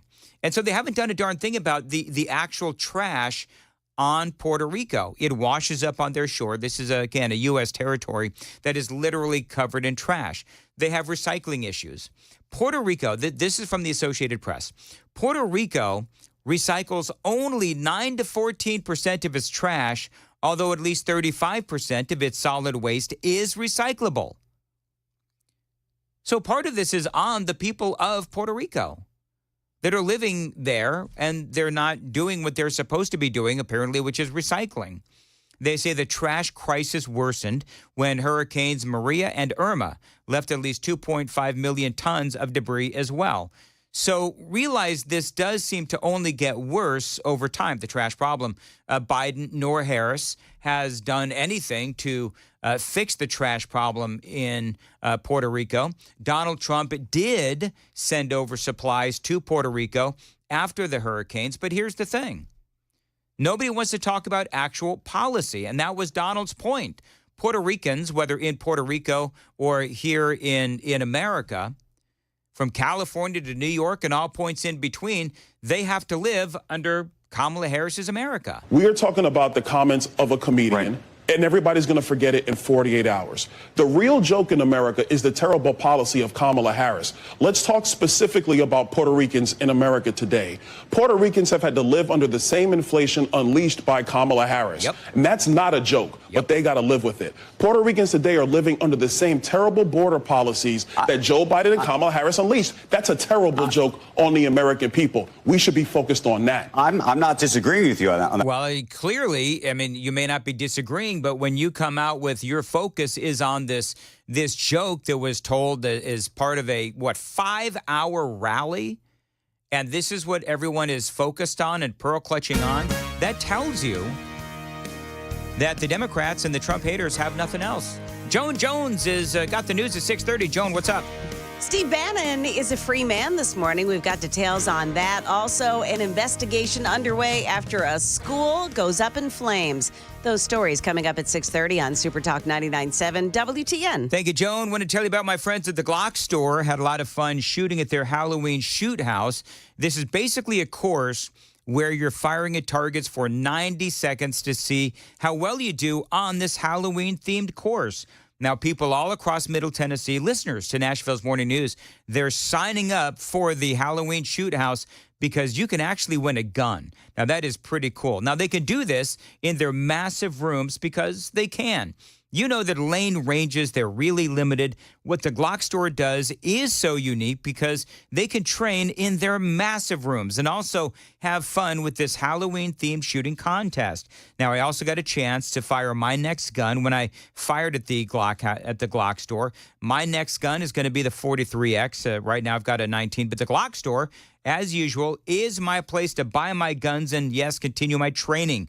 So check out the Halloween Shoot House. Maybe even win a new gun and have lots of fun. Check it out online. Shoot270.com. That is shoot270.com. The Glock store, minutes from the airport and worth the drive from anywhere.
It's WTN. Friends, get in the fight. You know, we don't have to wait until November to start taking our country back. We can get in the fight right now with Coin, the conservatives' credit card. Instead of funneling millions of dollars to the left like those other cards, Coin advances conservative values and charities.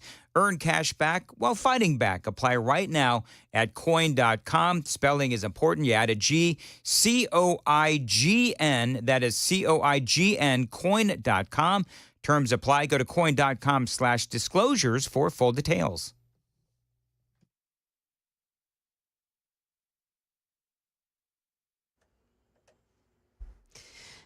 Good morning. It's now 6:30, and I'm Joan Jones with the latest news. Got a crash in Rural Hill this morning. It's on Bell Road at Eagle View Boulevard, and that's going to cause some delays this morning. We've got the full forecast and traffic still to come. Steve Bannon is a free man. The former advisor to Donald Trump released from prison early this morning after serving 4 months for refusing to cooperate with Nancy Pelosi's congressional committee investigating January 6th. ABC's Jonathan Carl. Bannon will be very vocal and will attempt to be very visible in this final week. I don't think there is a single Trump advisor who is more influential and who more cleanly reflects Donald Trump's worldview. Bannon was met this morning by his daughter, Maureen. He is expected to be hosting his radio program later today. An investigation is underway in Middle Tennessee after a fire gutted the old Palmer Elementary School in Grundy County. Investigators are now asking nearby residents if they have any security camera footage that could help them find whoever allegedly set the fire to the structure. It's been completely demolished. Investigators say that over the summer, they worked 9 other fires in the Palmer area. Today is the last day that voters can request an absentee ballot in Tennessee, and early voting will end on Thursday. Channel 4 talked with voters about how long early voting is taking them. I can tell you that I only waited in line 15 minutes altogether. I think it was quicker today, but because previous days before today, they've been lined up all the way down the road. So I was just lucky. As of Friday, about 1.5 million Tennesseans have voted early, at least 140,000 of those in Davidson County. Market Numbers Report brought to you by Beacon Capital Management, online at beaconcm.com. Dow's, the futures have all turned negative. Now the Dow futures are down 124, NASDAQ futures -3, S&P futures losing 6 points. That's the latest news, traffic, and weather. Next, I'm Joan Jones, WTN News. Thank you, Joan. E.J. Host is coming up next. You know, these days with kids and now grandkids in the house, it's more important than ever to have clean carpets, and that is why I use Zero Res to keep my carpets clean and the little ones safe. Now, at Zero Res, they don't use harsh chemicals, and they leave your carpets insanely clean. No soap and no residue, just soft, fluffy carpets that are going to stay clean longer. Dan Mandis here, and yes, I've been a Zero Res customer for years. You know, cold and flu season is just around the corner, and your carpet is one of the largest filters in your home. You need to keep it clean, and you can do that with Zero Res. Right now, they've got a great deal. 3 rooms of carpets cleaned for only $119. Plus, you're going to get a free hallway, $100 off of air duct cleaning as well, using Fresh 100 as the promo code. Restrictions may apply. Tell him Dan Mandis showed you to reach out and get that great deal. 615-535-9376. 615-535-9376. Such a great deal. No wonder they've got so many great reviews on Facebook and Google Reviews. ZeroResNashville.com.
Couple of crashes this morning. Royal Hill, Bell Road at Eagle View Boulevard. Also, 2 right lanes are blocked off in Donaldson on Briley Parkway. Southbound lanes at Lebanon Pike.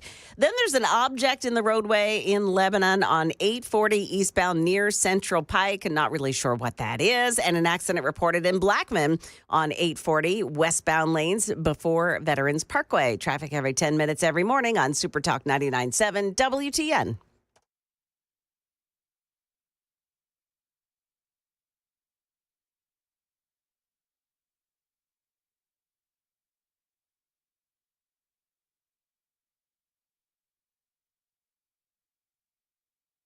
Hey everybody, Dan Mandis with Nashville's Morning News and Super Talk 99.7 WTN.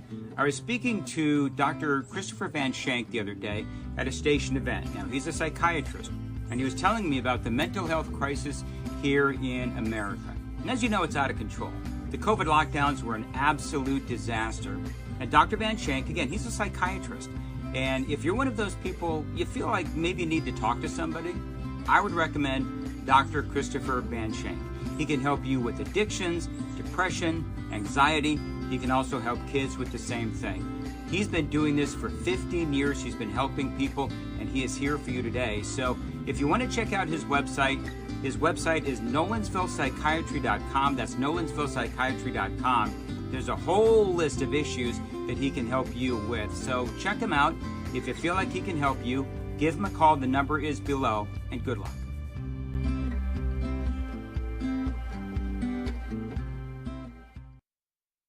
Hey, what's up, guys? It's Matt Murphy in the middle of downtown Franklin, Tennessee. We've talked so much about Savory Spice. I thought, why not show you the place? So let's go on in and see what's popping at Savory Spice. As I've always said, you will smell the spices even before you walk in. I can smell them right here in the doorway. Come on in, and let's introduce you to the one and only Holly, who is the owner and proprietor of Savory Spice. Say hey, Holly. Hello, everyone. Now, enough about Holly. Let's talk about spicy and easy products like the incredible taco soup, which, as I said, you put this in a crock pot, you put all the ingredients that it tells you to buy right there, you put the spices in, and it's so easy. So if you don't know what you're doing around the kitchen, it's a perfect way to find your way around the kitchen, as is the Mediterranean dill risotto. Now, for the holidays, pumpkin pie spice. What doesn't it have, Holly? Pumpkin. It doesn't have any pumpkin in it. That's a fun fact for all of you kids out there. Now, if you stop by Savory Spice, either in the Franklin location or at L&L Market, you can get yourself a sample of the dill dip, which is my absolute favorite. Just tell them Matt Murphy sent you to Savory Spice with purchase now. So come by Franklin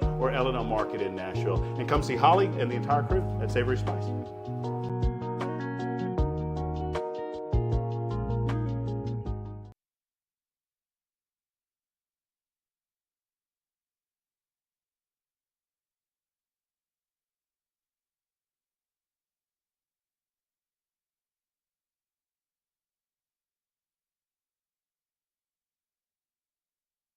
.639 Nashville's Morning News on Super Talk 99.7 WTN. I want to welcome on into the program EJ Haas. DJ, always great to have you on. How are you? Good morning. Happy to be here. All right, so I want to ask you just a lot of questions here. Number one, the Harris campaign has dropped another commercial. Folks can find this on my X feed. It's narrated by Julia Roberts, and if you listen, it's kind of a visual, but I'll describe it. You got a man and a wife, a couple of two couples, going to the ballot box, and the women are sort of knowingly looking at each other and glancing at each other because they've got a secret, and that secret is that they're going to vote for Kamala Harris, seemingly against the wishes of their husband. Listen in. Your turn, honey. In the one place in America where women still have a right to choose, you can vote any way you want. And no one will ever know. Did you make the right choice? Sure did, honey. Remember, what happens in the booth stays in the booth. Vote Harris Walls. Vote Common Good is responsible for the contents of this ad. So is it kind of weird? I mean, I'm asking women, EJ, isn't it kind of insulting that it's like the Democrats are trying to give women, permission to vote for Kamala Harris and sort of hiding the votes from the husbands and all that? It seems very sexist. I have so many thoughts about this, and none of them are good to them. This is so awful. Imagine being in your most intimate relationship, the person that you are going to spend the rest of your entire life with, waking up with every single day, and you can't tell them how you're going to vote. Nonsense. Absolute nonsense. In fact, I would venture to say that if you didn't have those conversations with your spouse, then your relationship probably isn't going to last anyway, because you're morally different. These people are morally awful, trying to destroy families, relationships, marriages. Every time you turn around, they're telling us we should dislike or distrust each other. And that's an awful thing to push. It really and truly is. Imagine you're a young person, you're a young woman looking forward to marriage, and you think, gosh, am I going to have to, fake everything? Am I going to have to, lie to my spouse in something like voting? Absolutely ridiculous. These people are immoral, and they are destroying families. And this is just another example. Who approved this? How many levels of approval did this particular ad have to go through before they were like, yeah, that's the one. That's the one that we want to show everybody. Nonsense. These people are terrible, awful, immoral people. So let me ask you, clearly we've covered that, and I totally agree with you on that. Joe Rogan, it's been a minute since you and I spoke. I don't think we've spoken yet since Donald Trump did his podcast with Joe Rogan and so forth. So let me just ask you, number one, how big of a deal is it that Donald Trump went to Austin 3 hours, sat down with Joe Rogan, had what I thought was a great conversation?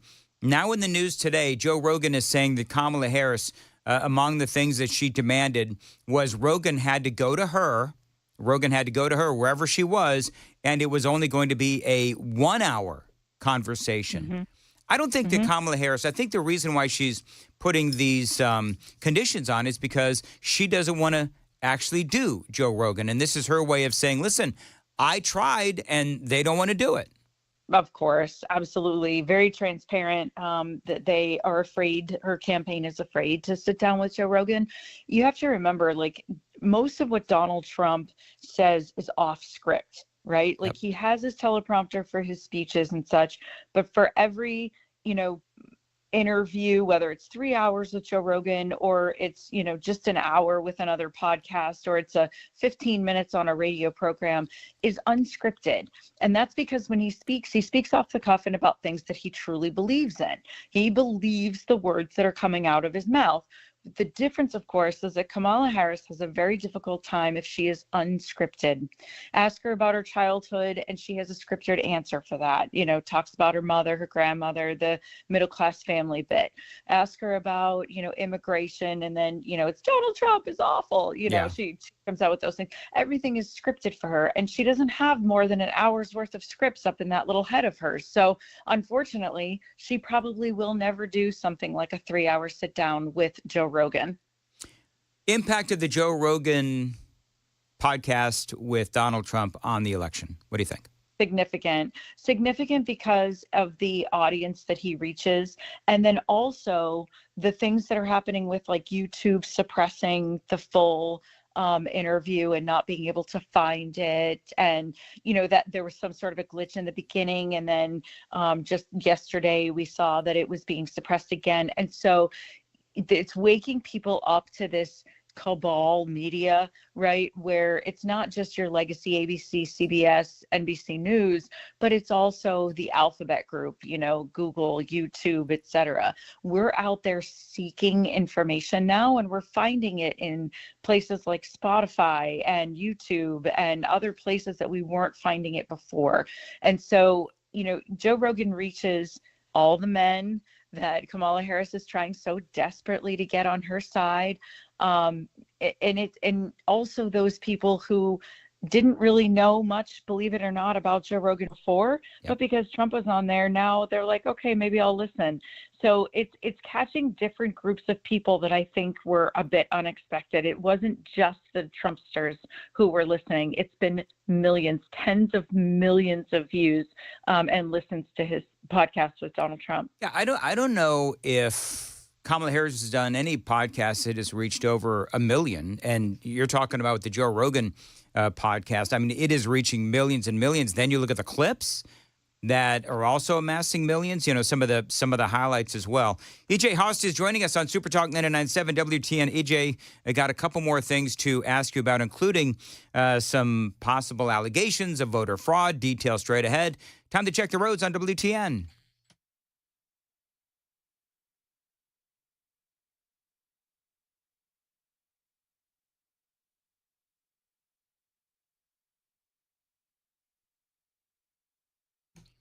646 on Nashville's Morning News. Partly sunny today and a high of 82. Appreciate you listening to Nashville's Morning News, where it is 64 degrees on Super Talk 99.7 WTN.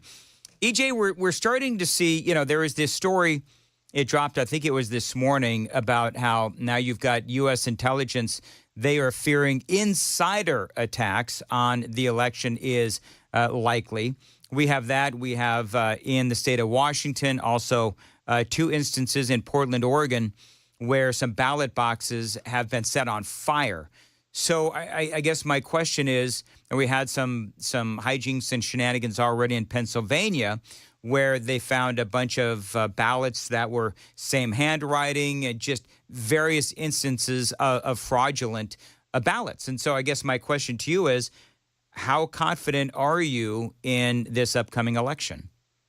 Good question. I think I have a healthy fear of whatever Plan B looks like for them, right? We know that when Donald Trump wins, they are not just going to roll over and say, oh, well, we lost this one, throw their hands up in the air and move on to the next election. They've already started to execute what Plan B might look like. There's certainly been the prosecutions. There will be more to come. I don't think it stops there. There will be a barrage of attacks unlike anything we've ever seen before. I think we know this. Some of it will be coordinated and some of it will not. You know, there's so many shenanigans already happening. Lancaster County Board of Elections in Pennsylvania announced they've uncovered a major voter fraud scheme in Pennsylvania. There's New Hampshire is talking about potentially flipping to Trump. I expect shenanigans there. Yep. There's the U.S. Postal Service still refuses to disclose who paid for those 9 trucks transporting 9 million suspected counterfeit ballots from 2020. So, you know, these things have happened before. They're going to keep happening. I don't think we need to sit back on our laurels. The election is not over yet. Bring everybody to the polls, help him win the popular vote. But then expect that Plan B is going to be something probably we're not ready for, because these people are very clever. We know that some of it will be coordinated and other will just be, you know, those jerks that knock over Trump signs will find a way to set ballot boxes on fire and do other things. Like we know that it's not always that massive coordinated effort. Sometimes it's groupthink. They have sickened our society with this really dangerous groupthink that they have to win at all costs. Well, and the thing that I am worried about with this headline, U.S. intelligence fear insider attack on the election is likely. My worry is, and I said this in a much longer statement earlier in the broadcast, one of my worries is that the Democrats will attack. That will sort of stop motion as Donald Trump is heading towards victory or has been victorious. That gives them the opportunity to drop in a bunch of out-of-state ballots, if you know what I mean. So, absolutely. Yeah, that is a worry. One more thing, EJ Haust is joining us. Megyn Kelly, I played this earlier in the show. By and large, most, if not all, Democrats absolutely hated what Donald Trump did at the rally. Most conservatives, by and large, like it, except for Megyn Kelly. She didn't. This is what Megyn Kelly had to say about Donald Trump's Madison Square Garden rally. It was too brotastic, okay? So basically what she's saying is you have all of these men that were speaking. They had some women, too, some very powerful women, including Melania Trump, and Elise Stefanik was there as well, and other women. But she's just saying it was too male. Donald Trump already has the males. They were trying to get female voters. What do you say to that? I think female voters appreciate strong men. What's wrong with seeing some strong men? I think right now we need some strength in the White House and in charge. There were also plenty of women on stage and in the audience. And I don't know. Melania Trump was just gracious and beautiful. Yes. Absolutely wonderful. I guess this is one of the rare occasions I disagree with Megyn Kelly. I didn't think it was brotastic at all. They mentioned women. They mentioned immigration. And again, strength. Wouldn't it be nice to just have some strength in the White House? Mm-hmm. No, I agree with you. I've got about 45 seconds left. I'm not going to bother to play the joke, but what did you think about the Puerto Rican joke that the left is hyperventilating over? I've said my piece on this. I think it's much ado about nothing. What say you? I say we should just stop talking about it. if we had just stopped talking about it from the very beginning and ignored it and just said it's a joke, silly, move on, and didn't have all these statements and coming out and defending jokes and all of the things, maybe it would have gone away. I do think by tomorrow we'll largely have forgotten about it. There'll be some more campaign events today. There'll be something else to steal the news cycle. But I don't think anybody owes an explanation for some comedian's joke, which, by the way, fell flat anyway.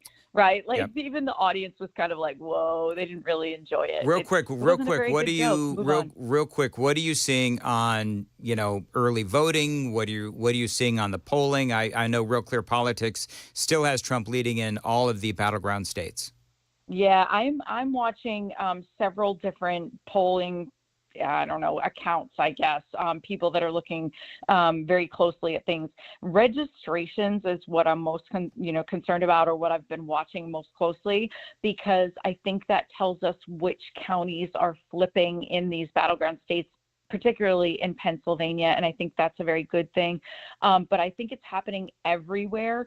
So even in states like Massachusetts, if you can believe it, they've been having these standouts from Cape Cod to Boston to wherever, and thousands of people are coming out. We've given confidence because of what's happening in big battleground states. Some of these states we aren't really expecting to be Trump holdouts or Trump supporters are getting emboldened and confident to come out and show their support. New Hampshire is another one. I think we need to watch New Hampshire. Trump lost New Hampshire by about 60,000 votes, but Republicans flipped registrations by over 50,000 this time. So that's huge, right? So watching those registrations is helpful now. And then by the end of this week, I'll be watching the early voting totals and taking that a little bit more seriously. All right, EJ, how can folks find you on X? EJ Under the Radar, at EJ Under the Radar. All right, EJ, always great to have you on. Great analysis as always. It is 6:53 on Nashville's Morning News on Super Talk 99.7 WTN. Every single night at home, I thank the Lord for Xfinity Internet. Now, in my house, we can stay connected with Wi-Fi coverage that delivers the speed we need, and you can too. Now, listen, homework and radio shows, they don't wait for the internet to work. You need a reliable connection, even when everyone is online and working. I rely on Xfinity. I have for years. And by the way, if there are issues on those rare occasions, Xfinity has 24/7 customer service here for you whenever you need it with in-home Wi-Fi support. And if you're on the go, you can stay connected with over 20 million secure Xfinity Wi-Fi hotspots nationwide. So get the best Wi-Fi for your life, whether it's doing homework with the kids or work for the paycheck. Rock-solid internet is only a phone call away with Xfinity. To get started, tell them Dan Mandis told you to reach out, 1-800-XFINITY, 1-800-XFINITY. You can find them online, xfinity.com, or drop into an Xfinity store today for more details. It is 6:54 on Nashville's Morning News. Joan Jones has the news at 7. Joan, what's coming up? Well, Steve Bannon cashes in that get-out-of-jail-free card this morning, and Tennessee ranks right up there on a list of deadliest places to go trick-or-treating. Those stories coming up at 7 o'clock on Super Talk 99.7 WTN.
Hey, I'm Joan Jones on Super Talk 99.7. And you know, the dual power of radio and digital has always been such a plus for our advertisers. So if you're thinking about your 2025 plans, make sure you check us out at 997wtn.com/epic. Go there now.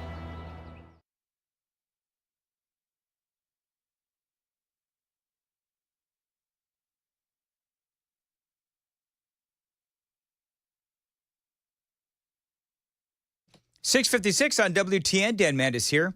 And my company for foundation repair and waterproofing and concrete leveling, United Structural Systems. Now, they fixed my foundation, and they can fix yours as well. This is an awesome company, easy to work with, and above all, competent and reasonable. USS, United Structural Systems. Now, listen, friends. If you notice doors and windows that are sticking, uneven floors, maybe gaps between the trim and ceiling, these are all signs that you might have a possible foundation issue. And nobody does foundation better than USS. Now, they've been serving Middle Tennesseans since 1994, and they've helped thousands of satisfied homeowners with great work and outstanding communication. USS, for all your foundation, concrete leveling, and waterproofing needs, tell them Dan Mandis told you to reach out. 615-488-7855. 615-488-7855. You can always find them online. USSTN.com.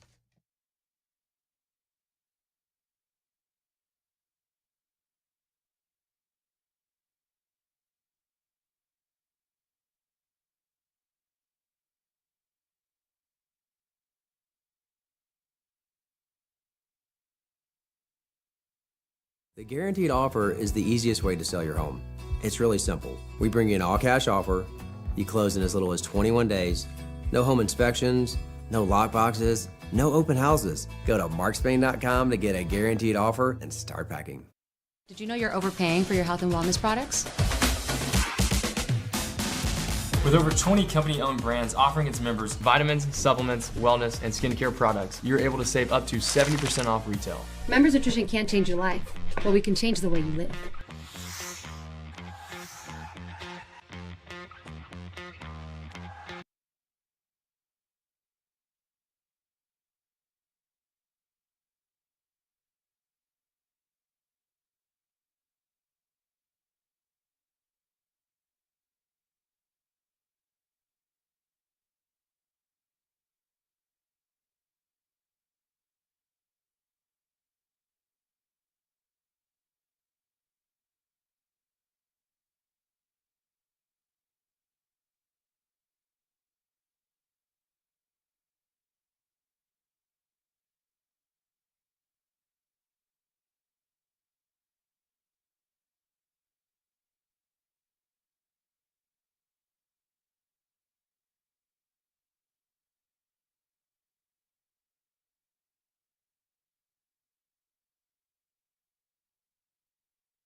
Hey there, it's 7:02. I'm Joan Jones with your top stories. It is now 63 degrees. We're headed up to 83. We've got the full forecast and traffic still to come. Former advisor to Donald Trump, Steve Bannon, is a free man today, released from prison early this morning after serving a 4-month sentence.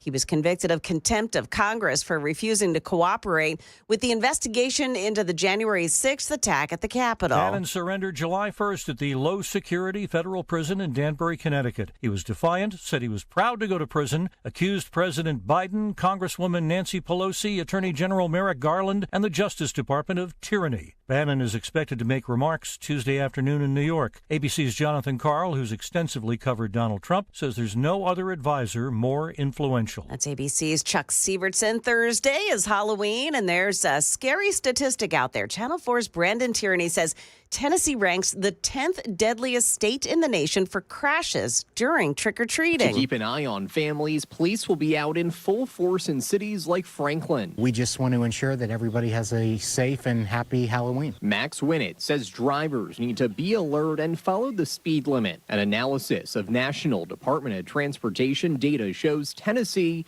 is the 10th deadliest state on Halloween, with 46% more deadly crashes than the national average. We want kids to stay in groups. We want kids to stay on sidewalks and paths and not walking in the middle of the street. He says parents should always go out with their kids and even consider putting reflective tape on costumes to make them more visible. Market Numbers Report brought to you by Beacon Capital Management, online at beaconcm.com. Investors opened their week with a partial rebound from last week's losses. The Dow Jones gained 273 points Monday to close at 42,387. The S&P and Nasdaq Composite each picked up 0.25%. Crude oil prices are falling and gas prices are expected to follow suit as fears about Israeli attacks on Iranian oil facilities have eased.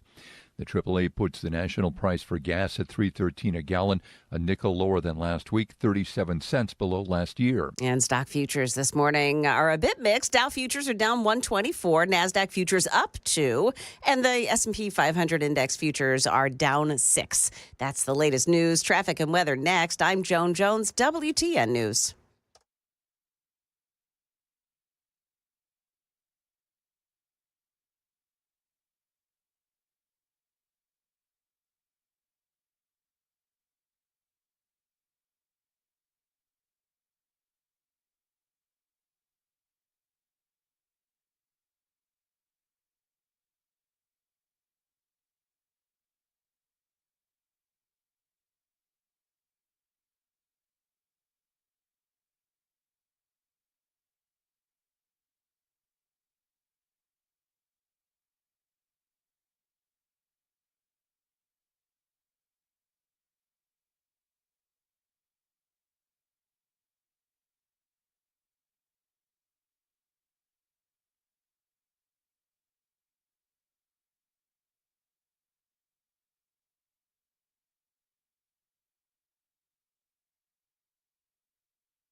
Well, let's see. There is a crash in Laurel Hill. This is on Bell Road at Eagle View Boulevard. Also, 40 eastbound lanes, an accident in McCrory Lane, exit 192.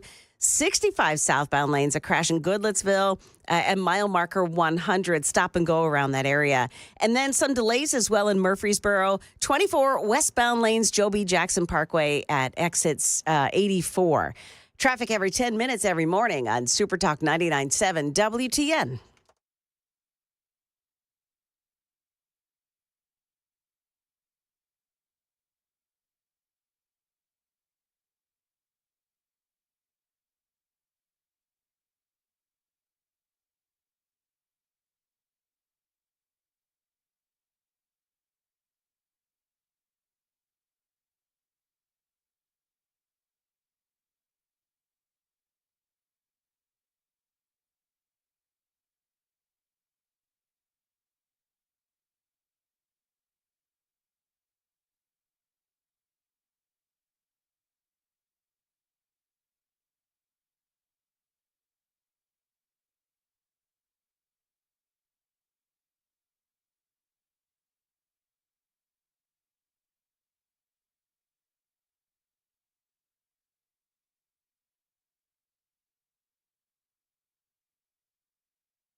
Nation fueled, opinion driven. This is Nashville's Morning News with Dan Mandis. And so, my fellow Americans, we talk news. 7:08, Nashville's Morning News on Super Talk 99.7 WTN. Really fascinating. In the news today, by the way, good morning. In the news today, of course, you know that USA Today, Washington Post, LA Times have all said that they will not be endorsing a political candidate.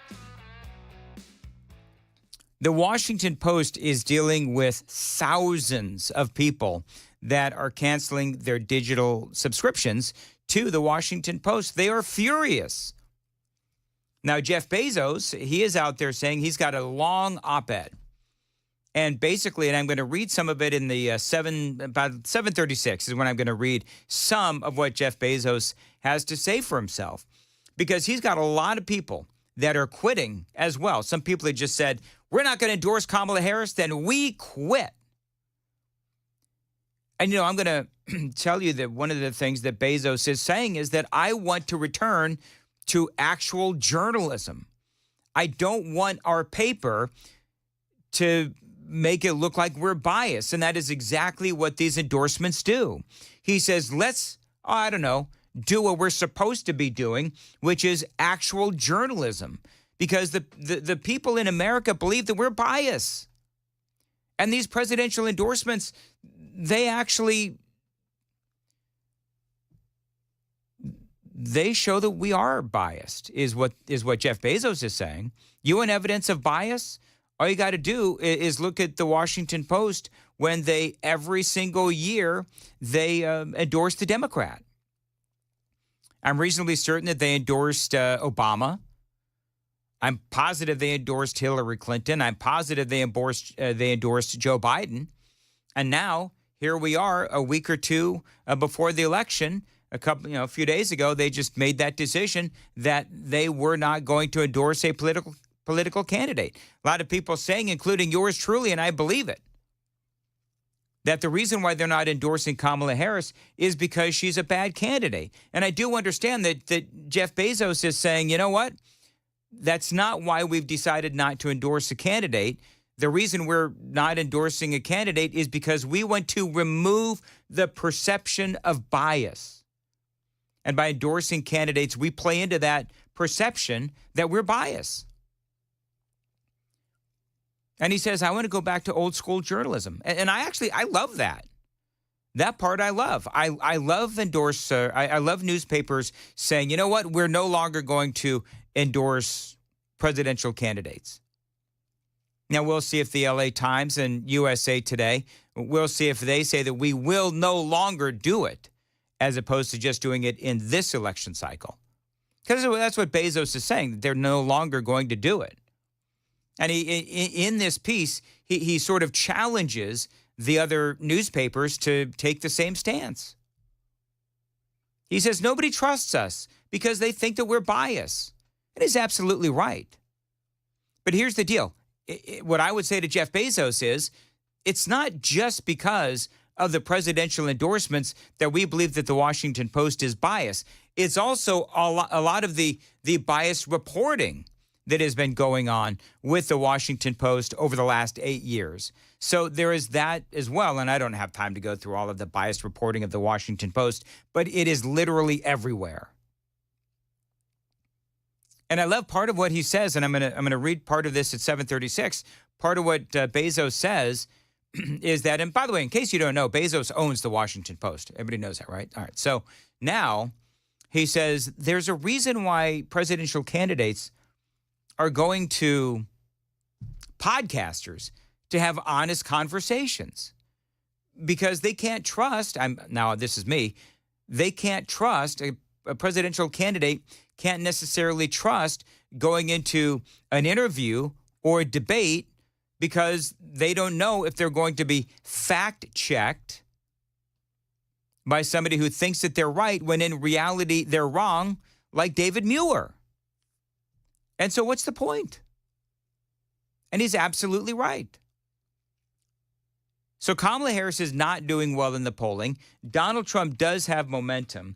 Harris was on with, of all people, Shannon Sharp, who is a former football player. And he asked her, why is Donald Trump doing so well with black Americans? Blacks for Trump.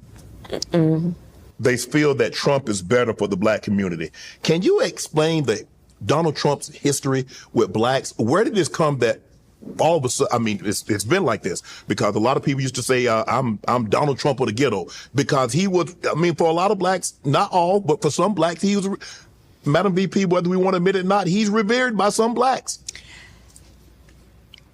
But here's the thing. The question for everybody, should he be president of the United States? Okay. Well, Madam Vice President, over and over again, we have seen reasons why you should not be. And by the way,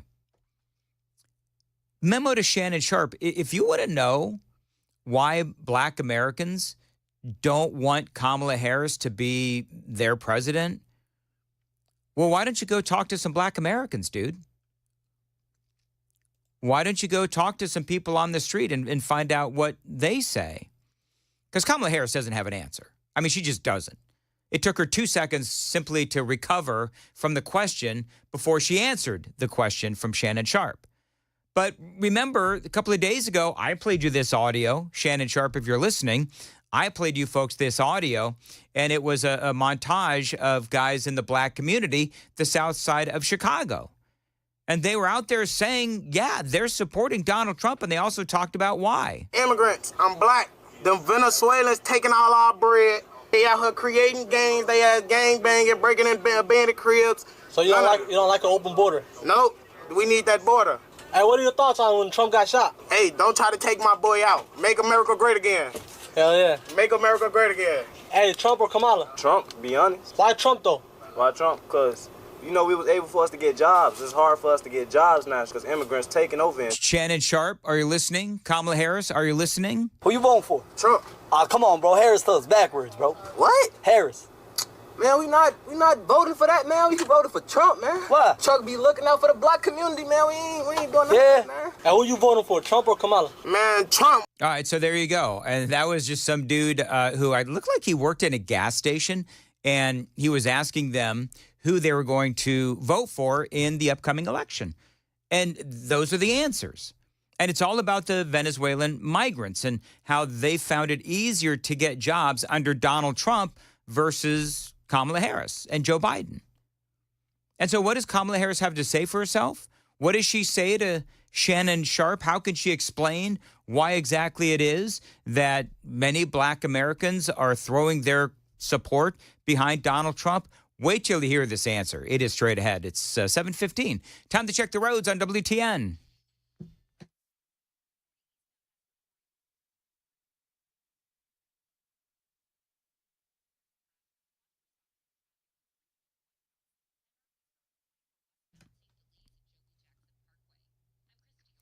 Partly sunny today and a high of 82, 63 now at WTN. So I just, it's all about the Venezuelan migrants and it's all about the economy.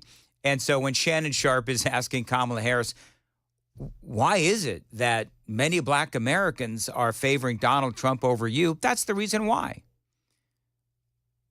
I mean, there's a few headlines out there, but before I give you the headlines, a lot of these black Americans, they don't care if a comedian at Donald Trump's rally told a joke about Puerto Rico. They don't care. Their life was better under Donald Trump. 5 days ago, this headline from Politico, Trump getting record levels of support from the black community. A quarter of young black men are supporting Donald Trump.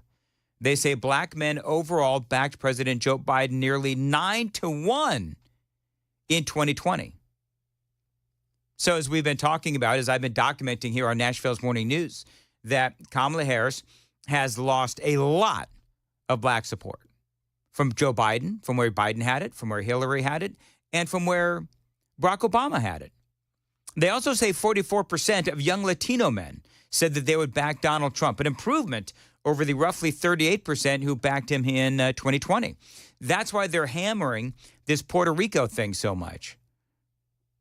Reuters from a while back, 1 in 4 black men under the age of 50 support Donald Trump.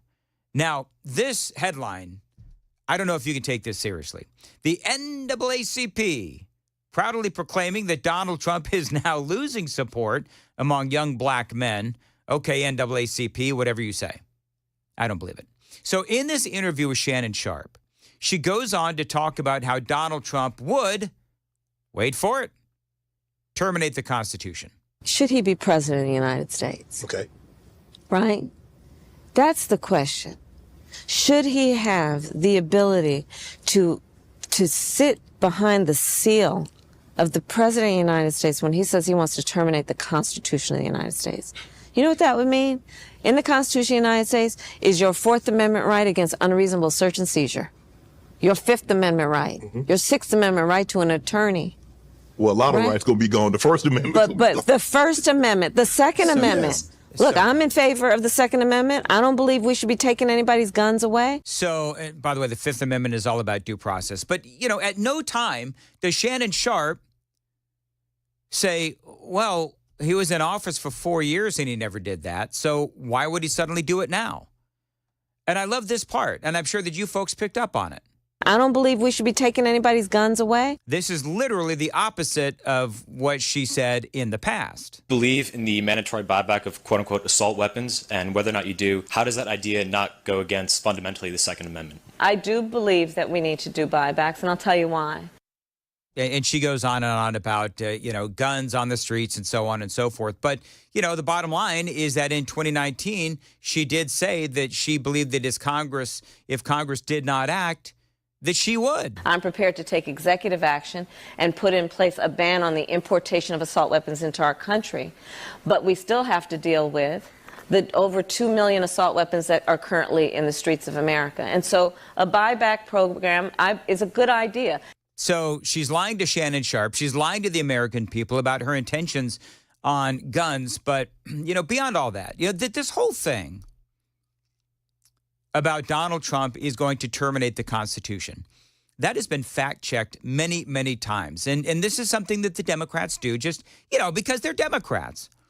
What he actually said, because they never said that he would terminate the Constitution.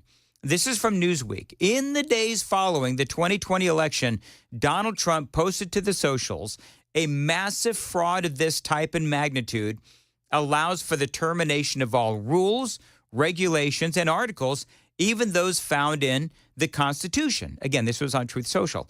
That was on December 3rd of 2022. He says, our great founders did not want and would not condone false and fraudulent elections. Now, he ended up walking that back, but his point was that he was calling for investigations. That's what Donald Trump was trying to do. That's what he did. He never said that he was going to terminate the entire Constitution. As usual, what the Democrats are trying to do is they're trying to take what Donald Trump said completely out of context, which by and large is what they do. It is 7:21 on Nashville's Morning News. Joan Jones has the news at 7:30. Joan, what's coming up? Well, Dan, the man wanted in an East Nashville deadly attack has now turned himself in. Also, we'll tell you the sad reason there are no classes at MTSU today. Those stories coming up at 7:30 on Super Talk 99.7 WTN. Thank you, Joan. 7:21 on Nashville's Morning News. By the way, really funny out there today, a news story about Tim Walz, the great football coach that doesn't actually know what a pick six is. Details straight ahead. It is October, and that means that Halloween is just a few weeks away, and Busy Bee is celebrating by giving you some great deals on your HVAC and plumbing. Now, I love Busy Bee Plumbing, Heating, and Cooling. They are your Rude Pro partners, and I've been working with them for years. And they've got some great deals going on right now. They're going to give you 50% off of a furnace inspection and 20% off of any furnace repair work at the time of service. How about $300 off of an ultraviolet home treatment system installation? And remember the Beehive Club. Of course, I've been a Beehive member for years. As a Beehive member, you'll receive 3 annual tune-ups, 1 cooling, 1 heating, and 1 plumbing. 10% off of all repairs, priority front-of-the-line service, no overtime or holiday fees, and so much more for as little as $99. Now, again, I've been a Beehive member. I think it's about 10 years, friends. I've had them install a new system. I've had Busy Bee fix an old one and maintain all my units as well. Outstanding customer service, and simply put, they do great work. So call them. Tell them Dan told you to reach out. 615-775-7833. 615-775-7833. BusyBeeHVAC.com.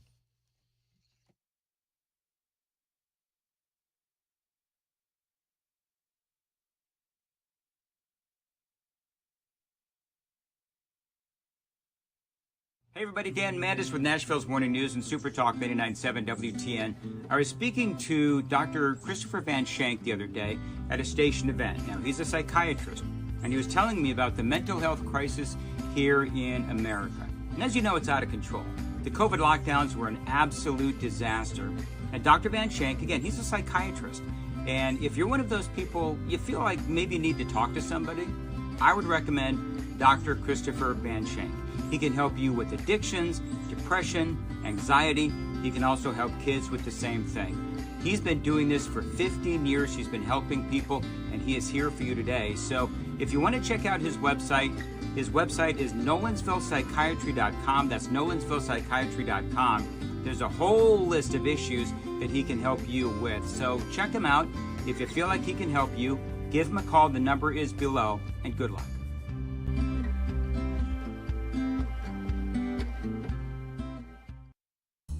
The dual power of radio and digital advertising on Super Talk 99.7 WTN has always delivered for our local advertisers.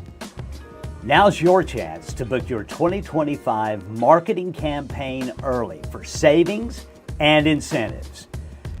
Just reach out today to your local ad representative or go to 997wtn.com/epic.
.728, Nashville's Morning News on Super Talk 99.7 WTN. Joan Jones and Johnny B, I need your support in this professional radio tease.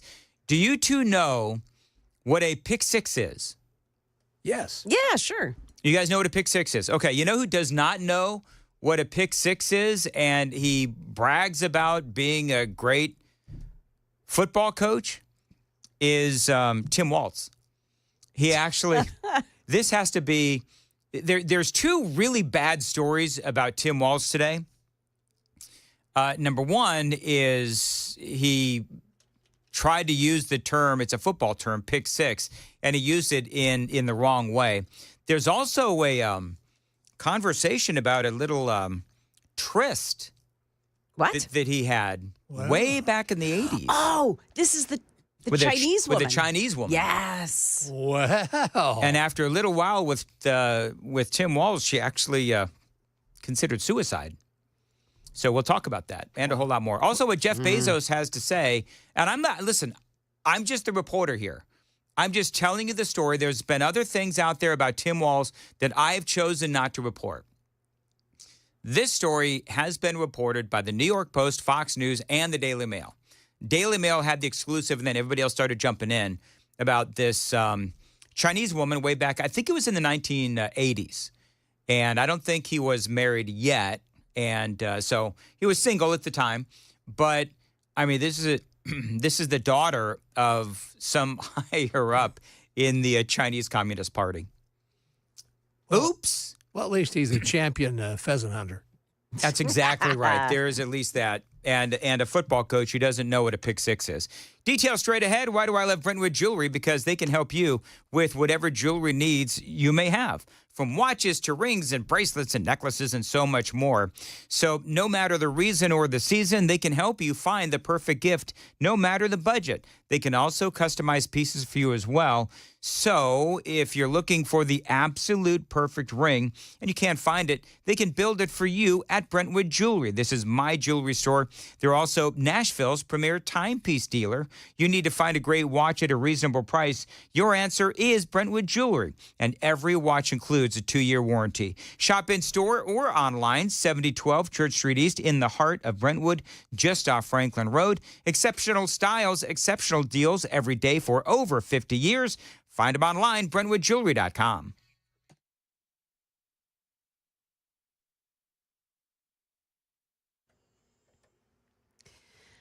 Good morning. It's 7:30 now, and I'm Joan Jones with your top stories. The man who was wanted for attacking another man in East Nashville at an intersection, killing him, has now turned himself in. 35-year-old Clifford Jones Jr. allegedly came up behind 59-year-old James Sutton and shoved him to the ground at South 5th Street and Russell. Sutton struck his head and died right there in the intersection. Police initially believed that this was a hit-and-run crash. Jones was identified when he was spotted on surveillance camera at a nearby store near the time of the attack, wearing the same clothes. An investigation is underway after a body was pulled from the Cumberland River yesterday. Metro Police saying that somebody called 911 after discovering that body at Riverfront Park next to the boat dock. Investigators still don't know whether this is a man or a woman. The man charged with kidnapping and killing Memphis schoolteacher Eliza Fletcher pleaded guilty in court yesterday. That was a surprise. Cleotha Abston was then sentenced to life in prison without parole, plus additional years. This person will never be released from prison. He will die in prison. And that is a good thing for the safety of the community. Shelby County DA Steve Mulroy there. Abston reportedly changed his plea to guilty yesterday after reviewing the evidence against him. Fletcher had been out on an early morning run in September of 2022 when she disappeared. Her body found 4 days later. No classes at Middle Tennessee State University today. That campus was shut down yesterday after an apparent suicide inside the school's library. MTSU president says the school will reopen tomorrow, but that library remains closed until an investigation is finished. Market Numbers Report brought to you by Beacon Capital Management online at beaconcm.com. And about an hour before the opening bell here, and futures are all down this morning, but Dow futures are minus 160, NASDAQ futures losing 12, and the S&P futures down 10 points. That's the latest news, traffic, and weather next. I'm Joan Jones, WTN News. Thanks, Joan. At 7:33, Dan Mandis here. Did you know that you're funding America's future? and it's not the future you want for your kids. You know, most major credit cards funnel millions of dollars to liberal causes and candidates, hoping that you don't notice. Take a stand and get the woke out of your wallet. Coin is the conservative's credit card. You earn cash back while advancing a conservative future. Apply right now at coin.com. Spelling is important to add a G. COIGN, coin.com. That is coin.com. Terms apply. Go to coin.com/disclosures for full details. COIGN, coin.com, your conservative values credit card.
A crash this morning on Highway 31 at Brights Lane. This is in Gallatin, and another crash on Bell Road at Eagle View Boulevard, Laurel Hill. Also, Goodlettsville, 65, southbound lanes at mile marker 100. It's stop-and-go traffic around an accident, a tractor-trailer into a guardrail in that spot. Also, an accident on 40 eastbound lanes past McCrory Lane, exit 192. Then a crash as well in Christiana. This is on 24 westbound at Epps Mill Road. That's exit 89. Paytonsville, an accident. I-40 westbound approaching I-65. And then another one in Nashville. This is on West Trinity Lane at Scruggs. Traffic every 10 minutes every morning on Super Talk 99.7 WTN.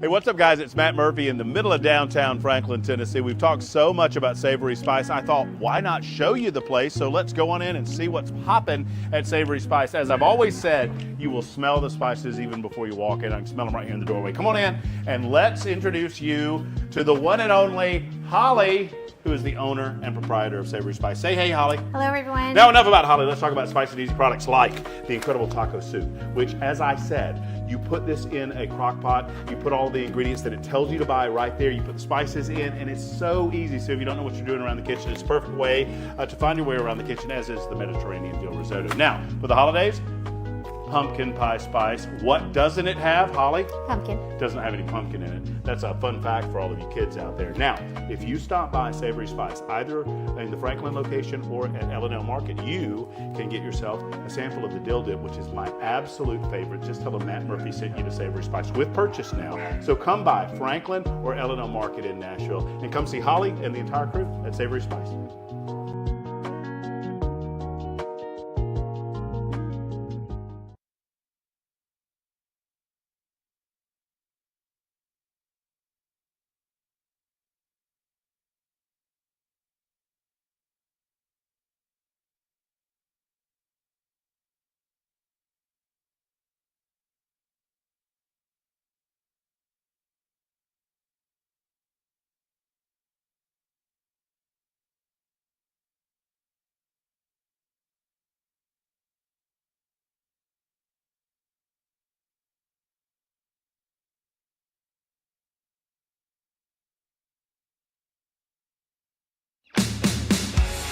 7:38, Nashville's Morning News on Super Talk 99.7 WTN. All right. So, for you folks that don't know, a pick six in football terminology, I didn't even have to look this up. I actually know. Pick six in football terminology. If the quarterback throws an interception and the defense intercepts the ball and runs it into the end zone for a touchdown, that is what they call a pick six. Now, I didn't even talk about this yesterday. John and John. Just add it to the list of names that I get called around here. No, you know what? Somehow in my grandfatherly addled mind, I'm combining Joan and Johnny. That's okay. We like that, Johnny, right? Yeah, that'll work. Can I just call you two Joni? Can I just do that just to make my life a little simpler? Because your job isn't simple enough. I've been called a lot worse. Anyway, Johnny and Joan. So did you see that Tim Walz and AOC, this is their brilliant reasoning as to how they're going to be able to get the young male vote. They were playing video games the other day. Tim Walz and AOC, they're playing video games. They're playing Madden. Now, Madden is a video game that's, football. Right.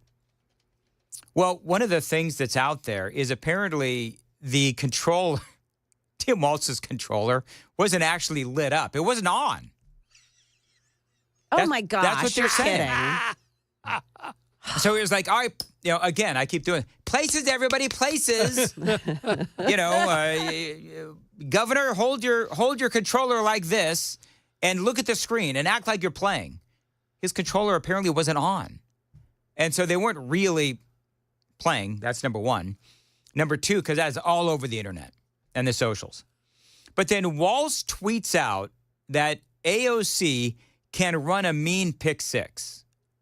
You don't run a mean pick six. I mean, that makes it sound like he's talking about how a pick six is like an offense, a type of offense. It's not. Right. It's something that happens. If you know anything about football, you know that a pick six isn't something that you run like an offense. A pick six is something that happens. And I just explained it.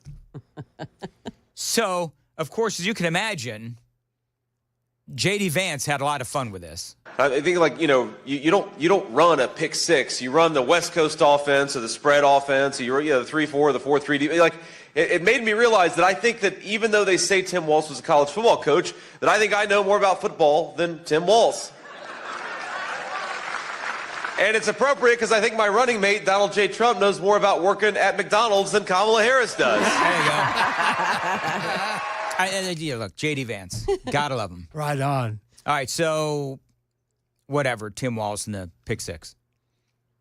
The Daily Mail. Somebody wrote online, Tampon Tim is such a dork. He is a dork.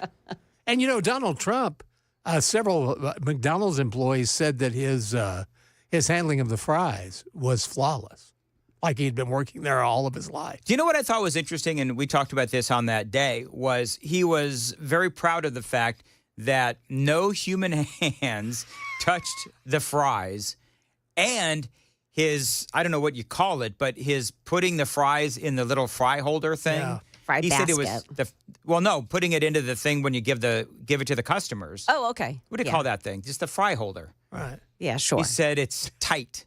He said putting the fries in there, he was nice and tight in how he put the fries in there. That's what I love about Donald Trump. He likes to do his job precisely. Yes. It's exactly. And he didn't try to act like everybody that works there. He was still himself. That's what I like about him over what we've got on the other side. Speaking of the other side, Tim Walz is being accused in the Daily Mail and other publications of having a fling with the daughter of a Chinese Communist Party official back in 1989. Me love you long time. Oh.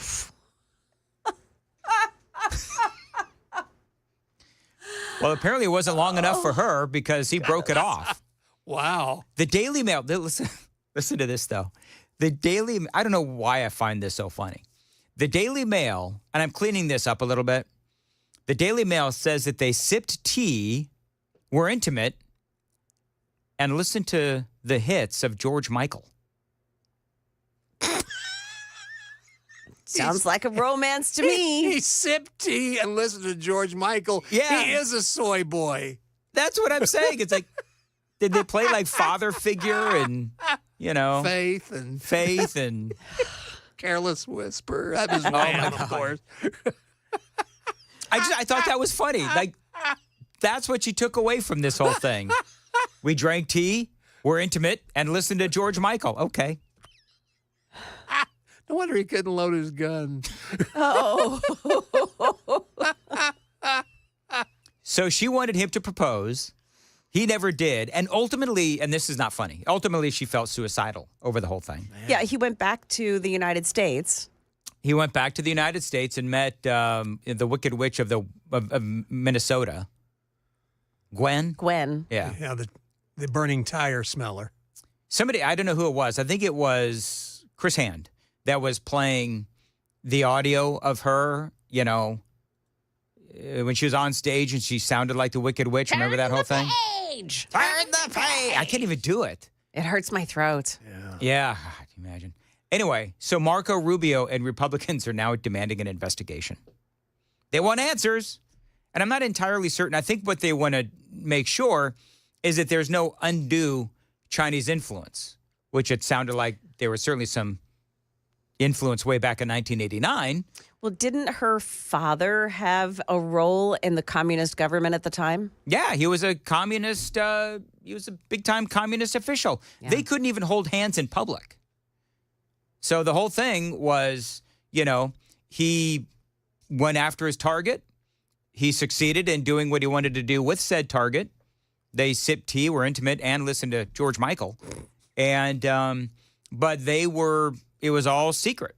They had to be in secret because him being, I don't know how old he was in 1989, he's a lot thinner back then, had a lot more hair, as we all did. It looks a lot different, yeah. And so now they're trying to figure out if there is any hijinks and shenanigans outside of the bedroom and regarding some sort of a relationship with the CCP. I wonder if he thinks of her when he hears David Bowie's China Girl. Why is this incident launching an investigation when they already know he had been there 31 times? Yeah, like taking that students. that to me says that's an unusual interest in a place that it's a communist country. Well, it's like Bernie Sanders honeymooning in Russia. Yes. I don't know. Really interesting, though. So we'll have to see what happens. Of all the romantic music, I don't know if George Michael is up there. Johnny, you about George Michael? You look at me and it just screams George Michael. Well, no, I'm just asking, Joan. Romantic music, do you think of George Michael? I don't. No, I do not. Thank you. No. Of course I don't. I've said this before, and I'll say it. I'll go on record. I'm going to proudly go on record as saying that for me, back in the day, it was Rod Stewart's acoustic album, the one with the black cover. That CD, that was my music of choice. That was your go-to. That was my go-to. Come to think of it, I wasn't really all that successful. Yeah. Okay. Yeah. Have I told you lately, that I... You have not. No, I'm just saying. It's been a desert. Oh, okay. It's a very romantic album. Yeah. Have I Told You Lately That I Love You was a big hit at the time. Okay. And other songs. Hot Legs. Hot Legs was another How one. How romantic is that? Yeah, that's very romantic. Well, that was my go-to back when I was in my early 20s. Yeah. As I said. I can see why you were such a lady killer. Yeah, Lost in You. I don't know if I was a lady killer. I was more like a Killed by the ladies. Killed by the ladies. They just whatever. Moving on. Hey, it's have we done traffic? No, we have not. It's time. Thank God. 7:45. Time to check the roads on WTN.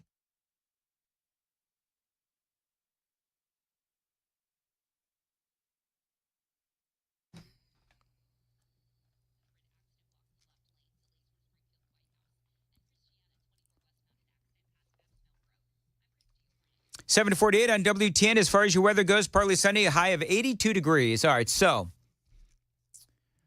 you have Jeff Bezos now, the owner of the Washington Post, and people are freaking out. The left is freaking out because suddenly now that Kamala Harris is the nominee for the Democrats and a complete and utter train wreck, they've now decided, along with the LA Times and USA Today, to forego any presidential endorsements. So he's under all kinds of, hellfire, and they've received thousands of cancellations to their digital product, and a lot of people are quitting the Washington Post. So if you're an out-of-work journalist, you might want to check with the Washington Post HR website. I bet you they've got some jobs out there. But here's what Bezos says in this op-ed that he did. In the annual public surveys about trust and reputation, journalists and the media have regularly fallen near the bottom, often just above Congress. But he says in this year's Gallup poll, we have managed to fall below Congress. He says our profession is now the least trusted of all. Something we are doing is clearly not working. He says, let me give you an analogy. Again, Jeff Bezos. Voting machines must meet two requirements. They must count the vote accurately, and people must believe they count the vote accurately. The second requirement is distinct from and just as important as the first. He says, likewise with newspapers, we must be accurate and we must be believed to be accurate. He says it's a bitter pill to swallow, but we are failing on that second requirement. Most people believe the media is biased. Anyone who doesn't see this is paying scant attention to reality, and those who fight reality lose. He says reality is an undefeated champion.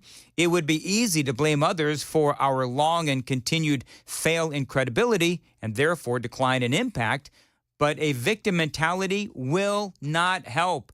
Complaining, he says, is not a strategy. We must work hard to control what we can control to increase our credibility. And again, this is Jeff Bezos. And it sounds like he's sort of defending himself against all of this nastiness that he's getting. But he is absolutely right. He says presidential endorsements do nothing to tip the scales of an election. He says no undecided voter in Pennsylvania is going to say, I'm going with newspaper A's endorsement. None. He says what presidential endorsements actually do is create a perception of bias, a perception of non-independence. Ending them is a principled decision, he says, and it is the right one. He goes on to say Eugene Meyer, publisher of the Washington Post from 1933 to 46, thought the same, and he was right. He says by itself, declining to endorse presidential candidates is not enough to move us very far up the trust scale, but it's a meaningful step in the right direction. He says, I believe we had made the change earlier. He says, I wish we had made the change earlier than we did, in a moment further from the election and the emotions around it. He says that was inadequate planning, but he goes on to say this was not some intentional strategy. Finally, he says, I would also like to be clear that no quid pro quo of any kind is at work here. He says neither campaign nor candidate was consulted or informed at any level in any way about this decision. And he goes on, but he says when it comes to the appearance of conflict, he says, I am not an ideal owner of the Post. Every day, somewhere, some Amazon executive or Blue Origin executive or someone from other philanthropies and companies I own or invest in is meeting with government officials. He says, I once wrote that the Post is a complexifier for me. It is, but it turns out I'm also a complexifier for the Post. And he goes on, I would recommend that you go read it in its entirety. It is long, but the bottom line is, he says, if we want to regain our credibility, then we need to stop doing these presidential endorsements because people see us as biased. Whether we are biased or not isn't even the point. People see us as biased. And he says what we really need to do is we need to really actually focus on just news and being right, fair, and accurate. And I don't believe, and I think the majority of people don't believe, that the Washington Post is fair or accurate. It's simply not. And the fact that you've got all of these people that are quitting the Post, I think tells you all that you need to know about the staff at the Post. That's number one. And number two, all those people that are so angry that the Post has decided that they are not going to endorse a presidential candidate, i.e. Kamala Harris, that now they're quitting the Post, and they've decided that they don't want to, subscribe to the Post and their digital content anymore. You know what that tells you? That tells you that they themselves are so biased, and reading the Post is part of that, that they want nothing to do with the Post any longer. I think it's really interesting. But I also believe that Jeff Bezos would not be making this decision had Kamala Harris been a better candidate. That's the only thing that I can think of. I think there's nothing in this op-ed that tells you that this was a decision that he came to because he truly wants to be fair and balanced. Otherwise, he would have done it a long time ago. He doesn't want to stain the Washington Post brand anymore by endorsing a clearly and obviously flawed candidate. It is 7:54. Joan Jones, what's coming up? Well, Dan, the man. You can stop it now. Okay, sorry. I walked into, all right, now you're going to make us late, Joan. I walk into Joan's studio, Johnny, and I say, hey, Joan, I love how you're calling me Dan the man today. And she looks at me like, what are you talking about? And it's like everybody when I do these things. What are you talking about? And I said, well, when I throw you the news tease, you say something to the effect of, thanks, Dan, the man who, ... and whatever the story is about. I focus on the fact, Joan, that you're saying Dan the man. Yes, we get that. And so I went into Joan and I told her I thought that it was funny. It was a dumb joke that I made for once off the air and not on the air. And I said to Joan, because she didn't laugh at my joke when I told her in the newsroom, and I said that's what I was trying to avoid. Another on-air eye roll from the news person. And now you've just spent 5 minutes explaining yourself. Well, you brought it up. I wasn't even going to bring it up, Joan. And even more eye rolls. And yes. You know what? I feel set up. This whole thing has been a setup. Joan, you know what you're going to get? What am I going to get? You're going to get the news sounder louder than usual. That's what you're going to get. Can anybody hear me? They can. Go ahead. All right. Hey, Dan. Hey, Joan. The man. The man. We'll tell you why a big national bank is going after some of its customers in court. And we'll take a look at who is setting ballot boxes on fire. Those stories coming up at 8 o'clock on Super Talk 99.7 WTN. Joan, if you were a real news person, you know what you should do when you have the ballot boxes being set on fire story? Have Beavis and Butthead. Fire, fire, fire. See, that's what I'm trying to avoid. Right. That blank stare. Yep, that blank stare Yes, that I got from both Johnny and Joan. And the silence. Moving right along, 7:56 on Great Nashville's radio. Morning. I am so done with you, too.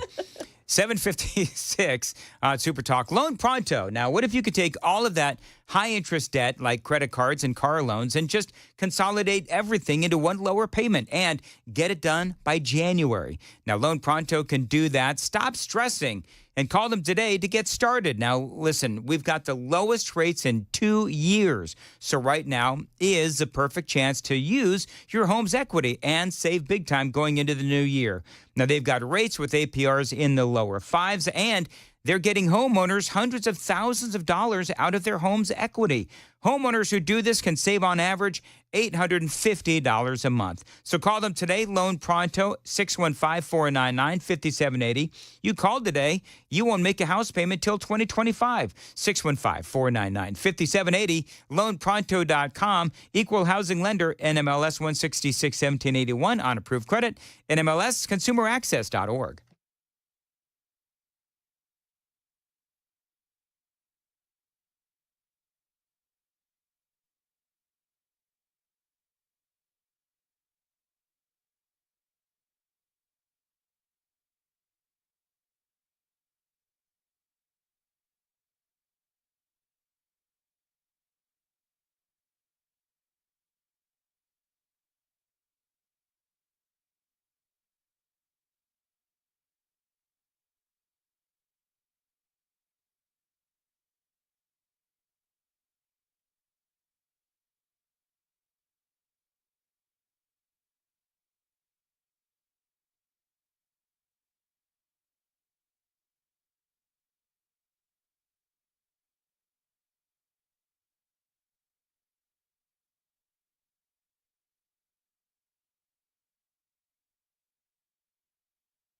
Did you know you're overpaying for your health and wellness products? With over 20 company-owned brands offering its members vitamins, supplements, wellness, and skincare products, you're able to save up to 70% off retail. Members Nutrition can't change your life, but we can change the way you live.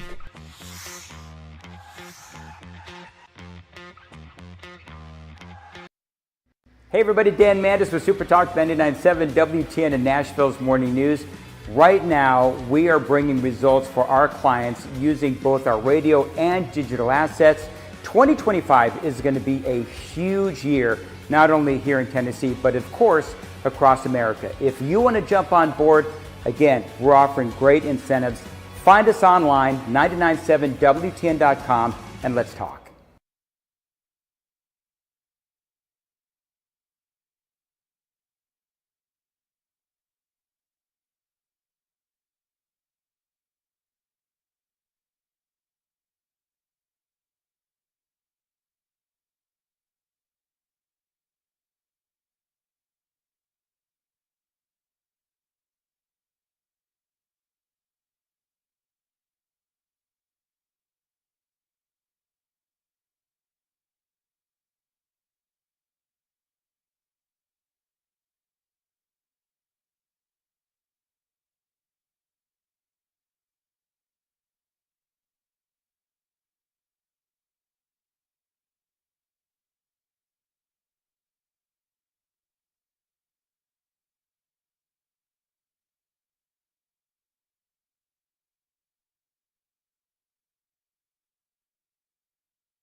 Well, good morning. It's now 8:02. I'm Joan Jones with your top stories. 62 degrees now. We're heading to 83 in the sunshine later on. The search is on for suspects after several ballot box drop boxes were attacked over the last few days in Washington and in Oregon. Now officials say hundreds of ballots have been damaged, and the FBI is on the hunt for the suspected arsonist, who authorities believe is also behind two other fiery attacks on ballot drop boxes around the Pacific Northwest. ABC's Pierre Thomas. In each case, an incendiary device was dropped inside a sidewalk ballot box during the overnight hours. An investigation underway in Nashville after a body was pulled from the Cumberland River yesterday. Metro police say somebody called 911 after discovering the body at Riverfront Park next to the boat dock. At this point, investigators still don't know whether that body is a man or a woman. A man's been arrested after attacking several people with a box cutter last night in downtown Nashville. Metro Nashville police say 27-year-old Joseph Haggard was accused of assaulting a woman, and when a man retaliated, he pulled out a box cutter and injured that man in the chest and head. Another woman said that Haggard pulled the box cutter on her as well. When officers arrested Haggard a short while later, he was still in possession of that cutter. Well, you may remember the story about a viral trend on social media because it showed people how to take advantage of an ATM glitch that allowed people to withdraw money they didn't even have. Well, the bank is J.P. Morgan Chase, and now they're filing lawsuits. In one case, a Houston man, over a 2-day period, was able to withdraw most of a $335,000 check, which later bounced. The bank says he still owes more than $290,000. And Chase says thousands of customers wrote fraudulent checks to themselves and then withdrew the cash before those checks bounced. Well, don't let this drill fool you. Officials at BNA announcing training exercises today through Friday. They'll include controlled fires in emergency vehicles and first responders. It's all a drill to help get everyone prepared just in case there is an actual emergency. That's the latest news, traffic, and weather are next. I'm Joan Jones, WTN News.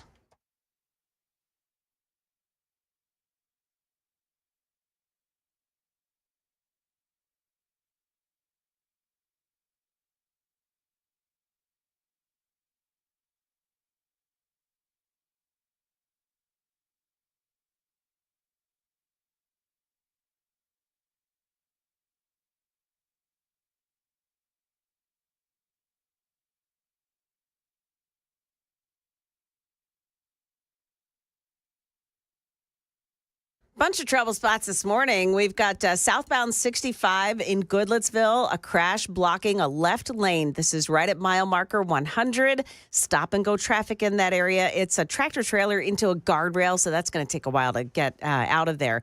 Also, Metro Center at 65 southbound lanes at Rosa Parks Boulevard. 2 right lanes are blocked. Again, that's stop and go traffic. And in Christiana, a crash, 24 westbound lane at Epps Mill Road. In Laverne, it's a crash, and the right shoulder is blocked off on 24 westbound past Old Hickory Boulevard. 65 northbound to Belmont, a crash at Wedgwood Avenue, and another one with the left shoulder blocked in Paytonsville. This is on I-40 westbound approaching I-65. Traffic every 10 minutes every morning on Super Talk 99.7 WTN.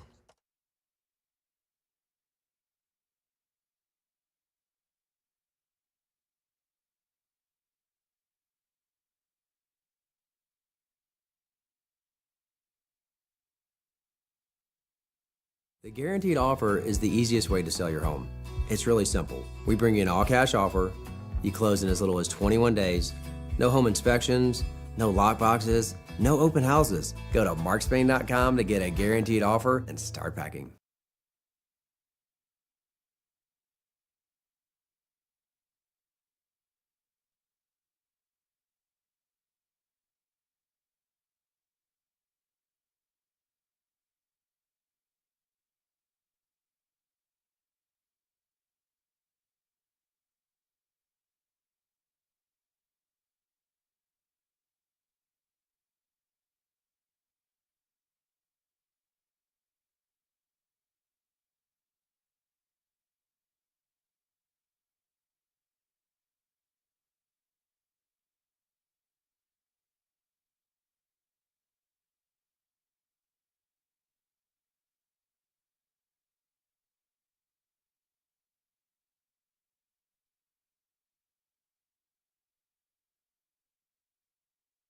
Information fueled, opinion driven. This is Nashville's Morning News with Dan Mandis. And so, my fellow Americans, we talk news. 808 Nashville's Morning News on Super Talk 99.7 WTN. Dan Mandis here along with Joan Jones and Johnny B.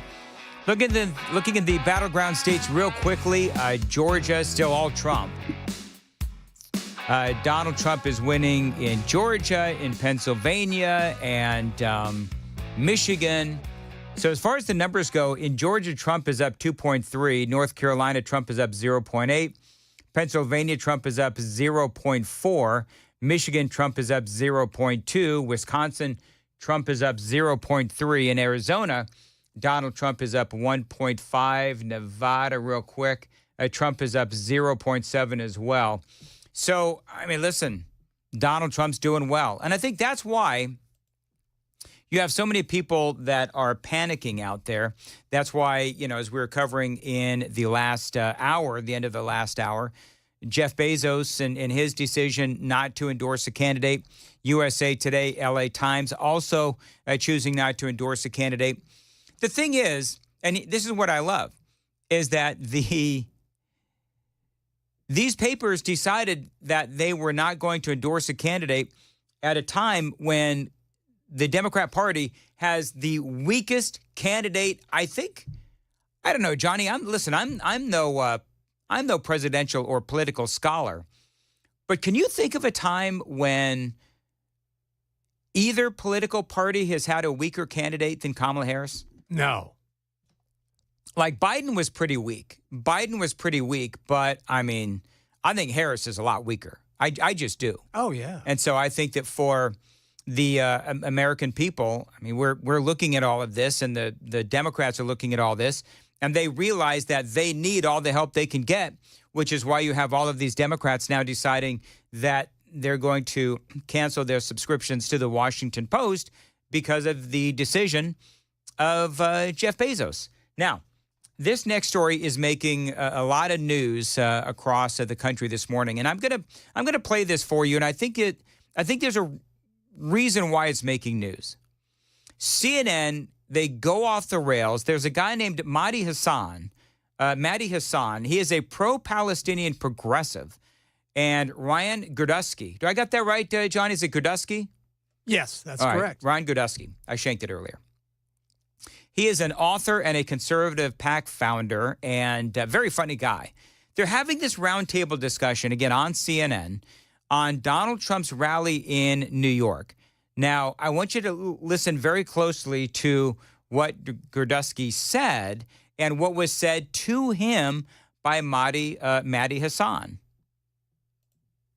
I get it. Nobody wants to be called Nazis. It's very inflammatory. But if you don't want to be called Nazis, stop doing it. You're called an anti-Semite more than anyone else's table. Yeah. And people will sit there and, no, by me. I never called you an anti-Semite. Okay. I mean, I'm not sitting here saying I'm a supporter of the Palestinians. I'm used to it. Yeah, I hope your beeper doesn't go off. The thing is that you just say I should die. You should not. No, did you just say I should be killed? No, I did not say that. No, I did not say that. Hold on. So then the next 2 minutes is like insanity. The insanity ensues because Gurdusky said to Mehdi Hassan, I hope your beeper doesn't go off. So now everybody is freaking out because Gurdusky said this, because they're saying, oh my gosh, what is it, anti-terrorist? Okay, whatever. But this goes on, and this crazy arguing back and forth, like 5 people, mass chaos at this table on CNN. Now, here is what Gurdusky, just so you can hear it again and you can hear it closely, this is what he said to trigger Mehdi Hassan and all of these other people at the table on CNN. I hope your beeper doesn't go off. Hope your beeper. That is pretty funny. Now, of course, that is a reference to Hezbollah, who they all got those beepers in the mail and they exploded, right? That is what Gurdusky is responding to. Hope your beeper doesn't go off. Right.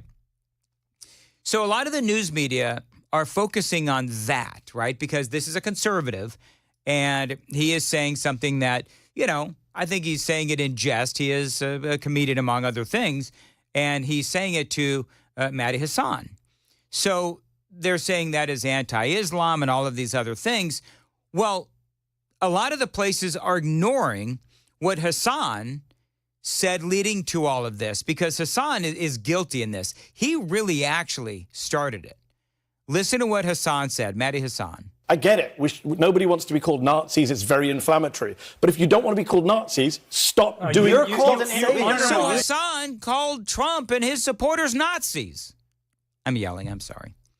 So he's calling conservatives and Donald Trump Nazis. And so that inspired Grudusky. Hope your beeper doesn't go off. To say that. Well, it's just that's a comedic return. Yeah, it is. And everybody at the table freaks out because, you had Hassan who started it, Grudusky who retaliated, and he retaliated well. Don't give me your I did not say you should die. Why did you say with my beeper? And then everybody starts fighting. What did you So mean by the beeper? No, you didn't. You said, I hope your beeper doesn't go off. Ryan, stop talking. At least have the guts to support your racist comment. Hang on. I love how Ryan, stop talking, okay?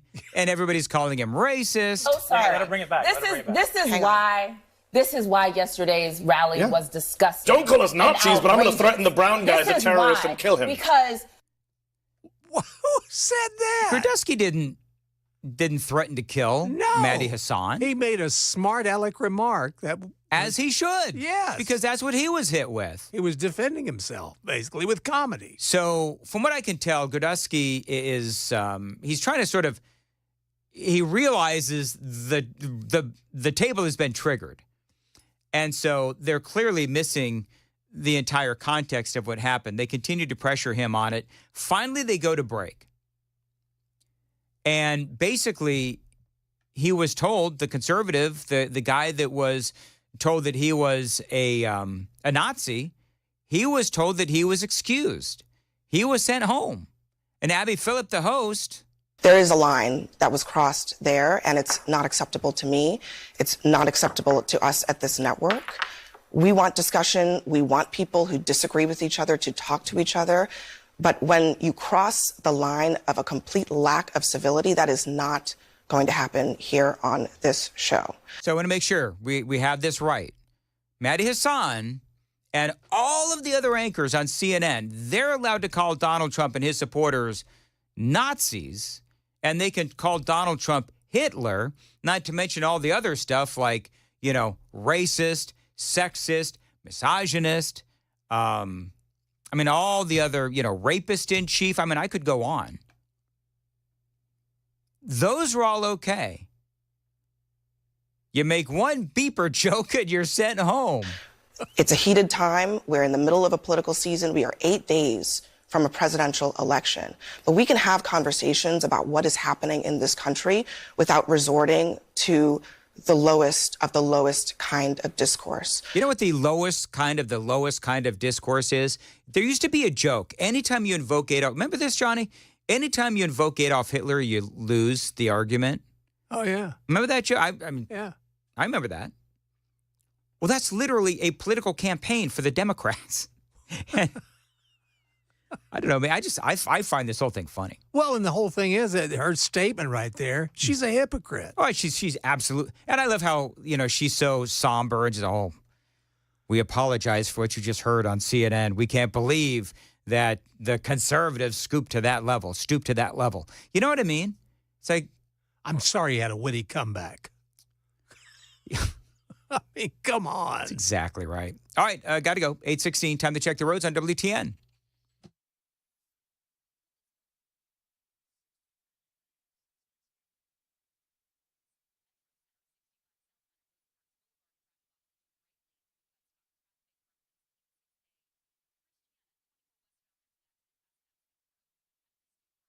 All right, very good. 8:17 on Nashville's Morning News. Today, partly sunny, a high of 82. Right now, 64 at Super Talk 99.7 WTN. I'm looking through all my stuff because I came loaded with a lot of stuff today, and I'm trying to remember what I didn't do today. There's breaking news. Joe Rogan reveals that Kamala Harris will apparently not be doing his podcast because Joe Rogan said no. Kamala Harris told Joe Rogan, a dude with how many people? 100 million, something like that, people listen to his podcast. Kamala Harris tells Joe Rogan, you have to travel to me, wherever I might be. And she only told Joe Rogan that she would give him an hour. Do you know what thought just occurred to me? Kamala Harris, who the hell do you think you are? That's like because I saw that and I just sort of rattled it off, but now that I've had a second to think about it, who does Kamala Harris think that she is? Because she needs Joe Rogan. I believe Kamala Harris needs Joe Rogan a heck of a lot more than Joe Rogan needs her. Rogan had an outstanding conversation with Donald Trump. And Kamala Harris knows, here's the thing. This is so, I was talking to E.J. Host about this. This is so transparent. It's my contention that Kamala Harris actually doesn't want to go on with Joe Rogan, which is why she's putting up all of these roadblocks, which is why she's putting up all of these demands. He has to travel to her, and she's only willing to give an hour. Rogan, in the headlines this morning, refusing her demands, stating, I strongly feel the best way to do this is in the studio in Austin. He says, my sincere wish is to just have a nice conversation and get to know Kamala Harris as a human being. I really hope that we can make it happen. Congratulations to Joe Rogan for taking the high road, because Kamala Harris, of course, she will not make it happen. You know, the reason why Rogan wants to do it in his room is because they're able in his room, just to, give you a little bit of insight, in his room, he's got it all set up so that if she says some sort of, BS thing, they can pull up the video. Really? You never said that you want, sex changes for illegals? Are you sure you never said that? Really? Let's pull up the video. And there it is. Really? You never advocated for gun buybacks? Are you sure? Pull up the video. That's why she wants Joe Rogan to go to her. And by the way, here's the other thing, is that in my opinion, an hour, Super Texter actually mentioned this too, an hour in Kamala Harris time is actually like 35 minutes because she'll end up, being late for whatever reason, just like she did with Brett Baer. So I don't know. There's a lot of news today. I think I've covered a lot of it, and Chris Hand is coming up for the Gang of Four with Johnny B, Joan, myself as well. There is a lot of news yet to be discussed, and it's all straight ahead on Nashville's Morning News on Super Talk 99.7 WTN 821. Joan Jones, what's coming up next? Dan, Steve Bannon is a free man today. We'll take a look at his being released from prison this morning. Also, police are investigating after a Middle Tennessee elementary school was set on fire. Details coming up at 8:30 on Super Talk 99.7 WTN. Thank you, Joe. And 821. Working so early in the morning, that first cup of coffee is always so crucial. And so is the second cup and the third cup, by the way. And for me, I depend on my friends at Space Cowboy Coffee to get me going. It is my new favorite. It really does inspire me to get downstairs and start brewing that first cup and get to prepping. Now, Space Cowboy Coffee, this is a terrific local company based here in Nashville, and they've got a lot of fans. And right now, if you use promo code Dan, you get 10% off and free shipping when you order $50 or more. So take it from the coffee snob. Space Cowboy Coffee is incredible. My current favorite is their all-new espresso. They're going to be out at our election night party on the 5th, helping all of us get through the night. You can buy some then, or you can buy some online right now at spacecowboycoffee.com. Don't forget spacecowboycoffee.com. Use promo code Dan. This is a terrific brand. It is available in K-Cups, whole bean, or ground. Space Cowboy Coffee, it is the right way to wake up. spacecowboycoffee.com, promo code Dan.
Hey, what's up, guys? It's Matt Murphy in the middle of downtown Franklin, Tennessee. We've talked so much about Savory Spice. I thought, why not show you the place? So let's go on in and see what's popping at Savory Spice. As I've always said, you will smell the spices even before you walk in. I can smell them right here in the doorway. Come on in and let's introduce you to the one and only Holly, who is the owner and proprietor of Savory Spice. Say hey, Holly. Hello, everyone. Now, enough about Holly. Let's talk about spicy and easy products like the incredible taco soup, which, as I said, you put this in a crock pot, you put all the ingredients that it tells you to buy right there, you put the spices in, and it's so easy. So if you don't know what you're doing around the kitchen, it's a perfect way to find your way around the kitchen, as is the Mediterranean dill risotto. Now, for the holidays, pumpkin pie spice. What doesn't it have, Holly? Pumpkin. Doesn't have any pumpkin in it. That's a fun fact for all of you kids out there. Now, if you stop by Savory Spice, either in the Franklin location or at L&L Market, you can get yourself a sample of the dill dip, which is my absolute favorite. Just tell them Matt Murphy sent you to Savory Spice with purchase now. So come by Franklin or L&L Market in Nashville and come see Holly and the entire crew at Savory Spice.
Hey, 27, Nashville's Morning News on Super Talk 99.7 WTN. So, yes, Steve Bannon has been released a week before Election Day.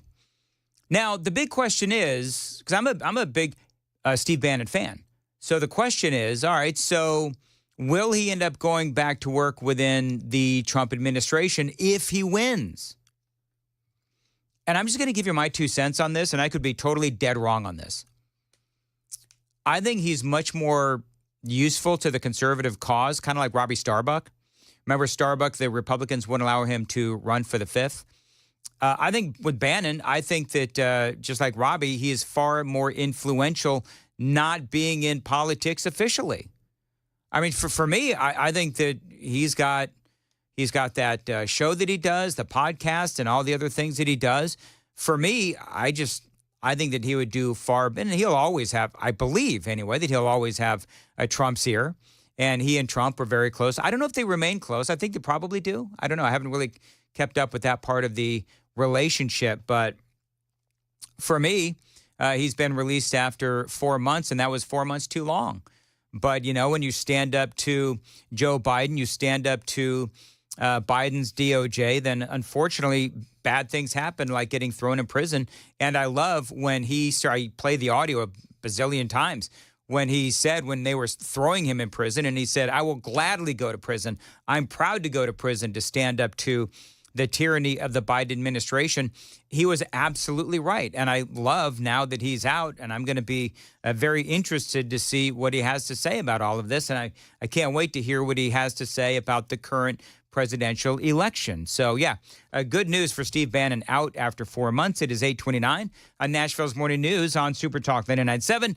Dan Mandis here. You know, the real estate market slows down, and when it slows down, Mark Spain Real Estate can really help you out with their guaranteed offer. Now, with the guaranteed offer, there's no showings, no open houses, and no stress. Absolutely hassle-free. You know, fall can be a busy time, and trying to sell your home can be overwhelming. With the guaranteed offer, you'll be on the market, get an all-cash offer, and close within days. And the best part, no stress. Now, one of their clients, Walker, said we had to move fast, and we were worried the process would take too long and we'd have to spend a lot of money on repairs. Mark Spain gave us an offer in 3 days for over our asking price. Now, Mark Spain Real Estate has over 12,500 five-star reviews, and you can trust Mark Spain to sell your home fast and for the most money. Their phone number, 855-299-SOLD, 855-299-SOLD. You can always find them online. It's markspain.com to find out what your guaranteed offer would be on your home today. That's markspain.com, and start packing.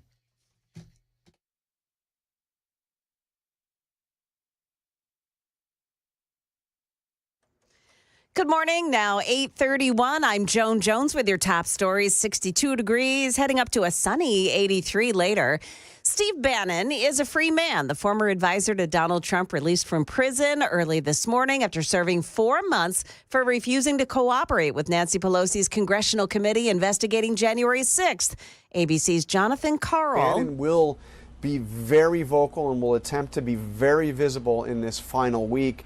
I don't think there is a single Trump advisor who is more influential and who more cleanly reflects Donald Trump's worldview. Bannon was met this morning by his daughter, Maureen. He is expected to host his radio program later today. An investigation underway in Middle Tennessee after a fire gutted the old Palmer Elementary School in Grundy County. Investigators now asking nearby residents if they have any security camera footage that could help them find whoever set fire to that structure. It's been completely demolished. Investigators say that over the summer, they worked 9 other fires in the Palmer area. Well, today is the last day that voters can request an absentee ballot in Tennessee, and early voting will end on Thursday. Channel 4 talked to voters about how long early voting is taking. I can tell you that I only waited in line 15 minutes altogether. I think it was quicker today, but because previous days before today, they've been lined up all the way down the road. So I was just lucky. As of Friday, about 1.5 million Tennesseans have voted early, at least 140,000 of those in Davidson County. Well, moments after the opening bell, looks like Wall Street started out on the low side today with the Dow Jones Industrials losing 173 early on. That's the latest news, traffic, and weather next. I'm Joan Jones, WTN News. Thank you, Joan. 8:33, Nashville's Morning News on WTN. We have big news from my friends at DT McCall's. If you've been thinking about buying a gun safe, but you've been putting it off, now is your time. DT McCall's. Gun safes are sales tax free at DT McCall's. It is hunting season, so be sure that you're keeping your gun safe when you're not in the tree stand with a Liberty gun safe from DT McCall's. They are the largest Liberty safe dealer in the state of Tennessee. Now, why, you may ask? Well, free delivery and free setup. Other places going to charge you $500 at least for delivery and setup in bigger models, $300 for smaller models. DT McCall & Sons, they deliver every safe free, every time, period. No setup charge either. So check them out. 5 locations across Middle Tennessee. Always tell them Dan Mandis told you to reach out. Carthage, Cookeville, Lebanon, Lafayette, Franklin. Always online, dtmccalls.com.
65 in the southbound lanes past Bethel Road, exit 104. This is in White House. A crash is blocking off the left lane.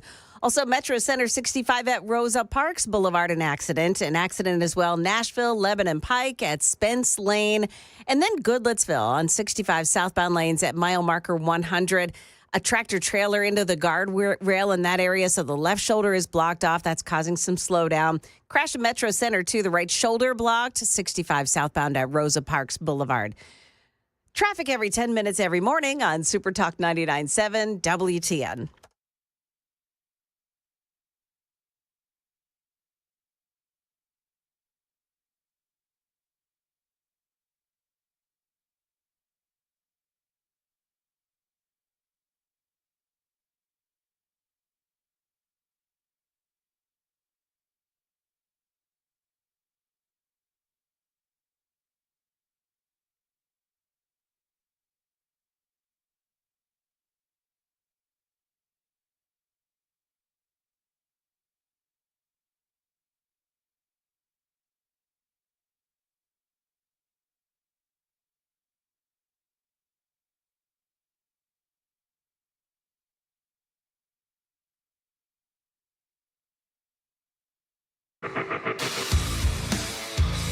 .837, Nashville's Morning News on Super Talk 99.7 WTN. Good morning to you, friends.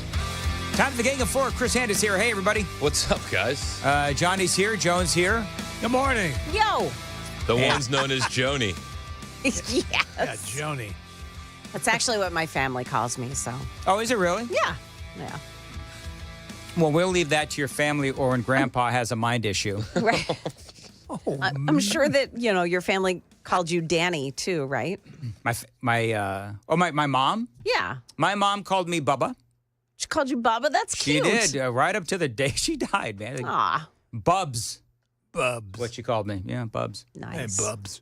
And my brother had all kinds of other terms for me, not necessarily terms of endearment, but whatever. Yeah, my dad used to, I was always called God. You were called God? You were called God? Yeah, but something derogatory afterward. Oh, I got see. it. And then John. Hey, Chris, I want to know if you can identify this. Oh, my goodness. I'm totally kidding. I've been waiting all morning to do that. What the hell was that? You could really get him by saying, never heard that before. That was good. I don't know what that is. All right, Chris actually brought some pretty funny audio today. Yeah, I brought some stuff. You know how I am about these Trump songs. I'm a big... Does Joan know? Because I don't know. I don't know if Joan knows. Joan, Chris has a thing for these Trump songs. I know the cats and the dogs. Yep. Yeah. Yep. Yeah. Well, we got a new one today. Okay. And this comes off the heels of the Traverse City, Michigan rally. So that was the same night, I believe, with Beyonce was in Houston, Texas. Mm-hmm. So Trump made a comment about that, and then they turned it into a new TikTok dance trend. Joe Biden is asleep. Kamala is at a dance party with Beyonce. Beyonce. Dance party with Beyonce. Dance party with Beyonce. Dance party with Beyonce. Dance party with Beyonce. Don't hurt yourself, Johnny. Beyonce. Too late. Beyonce. I like it. Party with Beyonce. Joan, you like it? I do. Beyonce. Is that all it does? It's a TikTok dance trend now. People are dancing to Oh, it. so people are dancing to it? Yep. Okay. Are people dancing to that when they vote and then they get done voting? I know that's a trend. Oh. Have you seen the I voted for Trump dance? No, I haven't seen the I voted for Trump dance. How is it Hold I know on. something and you don't regarding culture? I don't know. Because you guys are early voting. You got the heads up advantage. So you have to show them on TikTok. By and large, men try to do it too, but they break a hip. So women come out, and they come out of because women are by and large. Joan, you on TikTok? Yes. All right. So don't tell anybody because it's right. Chinese influence. China. So women are coming out of voting for Trump, and they're doing the whole Trump dance. Okay, I like There's like a whole I voted for Trump dance as they come out of the ballot place. China China. Well done. All right, so we just played you the new one for Beyonce. Is it better than the old one? Do you think the dance party with Beyonce is better than Eat the They're Dog? eating the dogs. They're eating the cats. Eat the cat. Eat the cat. They're eating the dogs. They're eating the cats. Eat the cat. Eat the cat. You know, I got to go with classic rock on this one. I like the old one. Yeah, I like the Beyonce one. You like the Beyonce one? Yeah, because it flows better. All right, hold on, Joan. What say you? So I really like that in the first one. You can hear his accent. He says dogs. Yeah, I like that. Eating the dogs. They're eating the dogs. They're eting the cats. Yeah, Joan's right. Yeah. You can hear the New York in him. That's so Donald Trump. But see, when he says the word Beyonce, it's kind of fun. Oh, it's a good dance track. Yep. My computer's crashing. Look what you did. You crashed my computer. You see what it's doing? I don't know how you rely on this Are you getting the spinny wheel thing? No, it's more of like hey, Chris, look at this. It's literally flatlining. You see what that's? Oh, wow. I tried to explain to my kids the spinning wheel of doom. They don't understand. Well, you get that spinning wheel. It's a hell of a logo. Well, I like how Trump said Beyonce. Like I liked how he did that. So there you go. So I don't know, Joan. So Johnny likes the new one. Yeah. I like the old one. Joan likes the new one. No, I like the old one. Joan, okay, For so the dogs. So Joan and I, for once, agree. So what about you, Chris? I think I'm partial to the Beyonce. Beyonce. Yeah, it works well with the dance track. It's just perfect. It does. Yeah. It does. We have a friend We have a tie. We have a friend that works at Turning Point, and she's going to be DJing all the parties at Amfest in December. Okay. So I've been sending her all these. I got another one for your set. I got another one for you. So in That's other words, awesome. what's going to happen is if Trump wins, we're going to have all these dance. It's going to be a party. Oh, can you imagine? That actually be pretty funny. Yeah, it would. Actually. I want to see this done up in like the old CD ads on TV. Remember the late night? Like for 2 easy payments of $19.99, Yes. you can get 40 tracks of this. Yes. Remember the classic hit "Eating the Dogs"? You know what? Here, you know what's so interesting? Get him on Columbia House. Yes. Did you fall victim? K-Tel. Did you fall victim to Columbia House? I did. Joan, I did Yeah. too. Yeah. You know how many bad cassette tapes I had because of the Columbia House? I mean, My remember- dad called them right up and said, "No, we're not doing that." But Joan, you could get like 1,000 cassettes for a penny. Mm-hmm. Yeah. And then if you didn't send in the thing to say, no, I don't want Hall & Oates Maneater, then you got it automatically and you had to pay it. Was that your excuse? I got this automatically. That's a great album, my friend. Did you hear the Tim Walsh thing? Where Yes. he had in 1989, and this is the accusation. That Tim Walsh thing. There's so many Tim Walsh things today. There are. So how he had like in 1989, he was apparently hooking up with a Chinese Communist Party bigwig's daughter. Yep. I kept waiting. I was listening to you guys talk about that on the way in, and I kept waiting for Johnny to drop the American dog. I was just no holding hands in public, you American dog. You Yankee dog. Yankee dog. Yankee dog. There it is. I'm like, American dog, we're back to Trump and eating the dogs and the cats. Me love you long time, Yankee dog. So it is kind of funny because you know, what I thought was kind of funny about it, first of all, that kind of tracks, right? It kind of checks out. Yep. I was actually shocked. Why? She's a girl. Ooh. Not that there's anything wrong with that. I just didn't see it coming. But do we know? We I mean, don't. she Let's not could have, assume. Let's not assume. we're assuming. Maybe he planted this story to throw people off the track of that other story that people are afraid to report. Maybe. Wait, there's another story? There's other stories out there. You don't know about... I did not. Everybody's got to hold on here. Have you talked about that story? Yeah. The whole thing with the rumors about the but when I he was a addressed coach and the it. kid I and said, all that? I said that you have to take it with a grain of salt. Okay, so there are rumors and accusations that there was an inappropriate relationship between Waltz and a boy. Yep. Right? Uh-oh. And so... Oh. And it started at an Indigo Girls concert. Seriously? And, but the weird stuff was... But here's it. Here's the problem.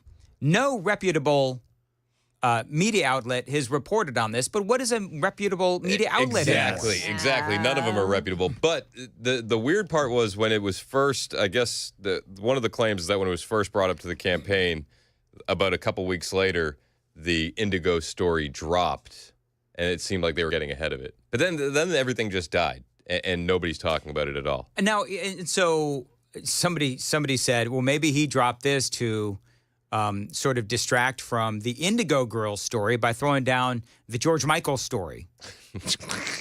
Because part of the story, in case you missed it earlier, was that they would sip tea, they would get intimate, and listen to George Michael hits. Johnny, go ahead and do your line again, because that was funny. Okay, what was it, Dan? I'm sorry. I'm drawing a blank. What did you say? It was really funny. Oh, I was just mentioning, what are they listening to? Careless Whisper? No. Johnny said, I wonder if they were listening to China Girl by David Bowie. No, I said, if he ever, I wonder if he ever thinks of her when he hears China Girl. I love it. Yeah. Worst David Bowie song ever, by the way. So anyway, Agreed. But here's the deal, is that Tim Waltz is such a, I don't even know what to call him, but you don't even need a story that is unsubstantiated to know that the guy is a moron. You know what I mean? Well, there's something off about him. Yeah. I would agree. He's, comes out on stage and he's doing the whole thing. And He's doing like jazz hands at 2 times speed. Yes. Yes. So yes. So you don't even need. It's almost like you don't want to bring up that story because it is unsubstantiated. There are rumors, but you don't want to distract from all the realities of the disaster that is the Kamala Harris campaign. Do you know what I mean? Yeah. Yep. That's why I didn't bring it up. People are like, Mandis, you don't have the testicular fortitude to bring that up. It's like, no, I just... Well, but nothing was proven. It was just an Right. accusation. And, Yeah. and a lot of times it's like, we don't want to be a hypocrite. It's like Trump gets an accusation thrown at him. I'm like, well, this is BS. Here's why. Yeah. And you could make the same argument with this Chinese girl story. Yeah. It's 8 days before the election, and this conveniently drops now. Yeah. You could use the same. But this story about him getting down with a Chinese Communist Party higher-up's daughter, that's been reported by Daily Mail and Fox News and one other, I can't remember who else. But, the main media is reporting on it, and Marco Rubio and some Republicans are demanding answers and investigations. So this is a story that I think has more credibility than the other one. But it's going to take so long for it to come to a conclusion that it won't affect the election at all. No. Well, I thought actually, Joan, you're wrong. You're wrong. I'm probably not, but go ahead and try to convince me. Here's why you're wrong, is because I think this shows that Tim Waltz has really horrible judgment, because everyone knows that George Michael is not getting down music. Getting down music. Getting down music. A little GDM, you know what I mean? Unless you're in East Nashville, Oh, boy. Why do these things always get so awkward? I don't know. Anyway. Did you have favorite getting down music, Chris? When you were... And please don't say it's George Michael. Of course not. It was, what was that Hall & Oates song that you didn't like? Man Eater. Oh, yeah, that was it. That was it for me. Man Eater. That was it for me. Hall & Oates' greatest hits. Not getting down music. You make my dreams come true. Your kiss is on my list. All that kind of. Private eyes are watching you. Joan, you're a Hall & Oates fan? No. How come, are you going to ask Joan what the GDM music was for her? I get put on the spot. Is Joan going to get asked I the met question, those Dan? guys one time. You met Hall & Oates? Yeah. So... Notice the topic change. Here, yeah. This is definitely a topic change. The one radio station that I was working for, we had them for our holiday concert.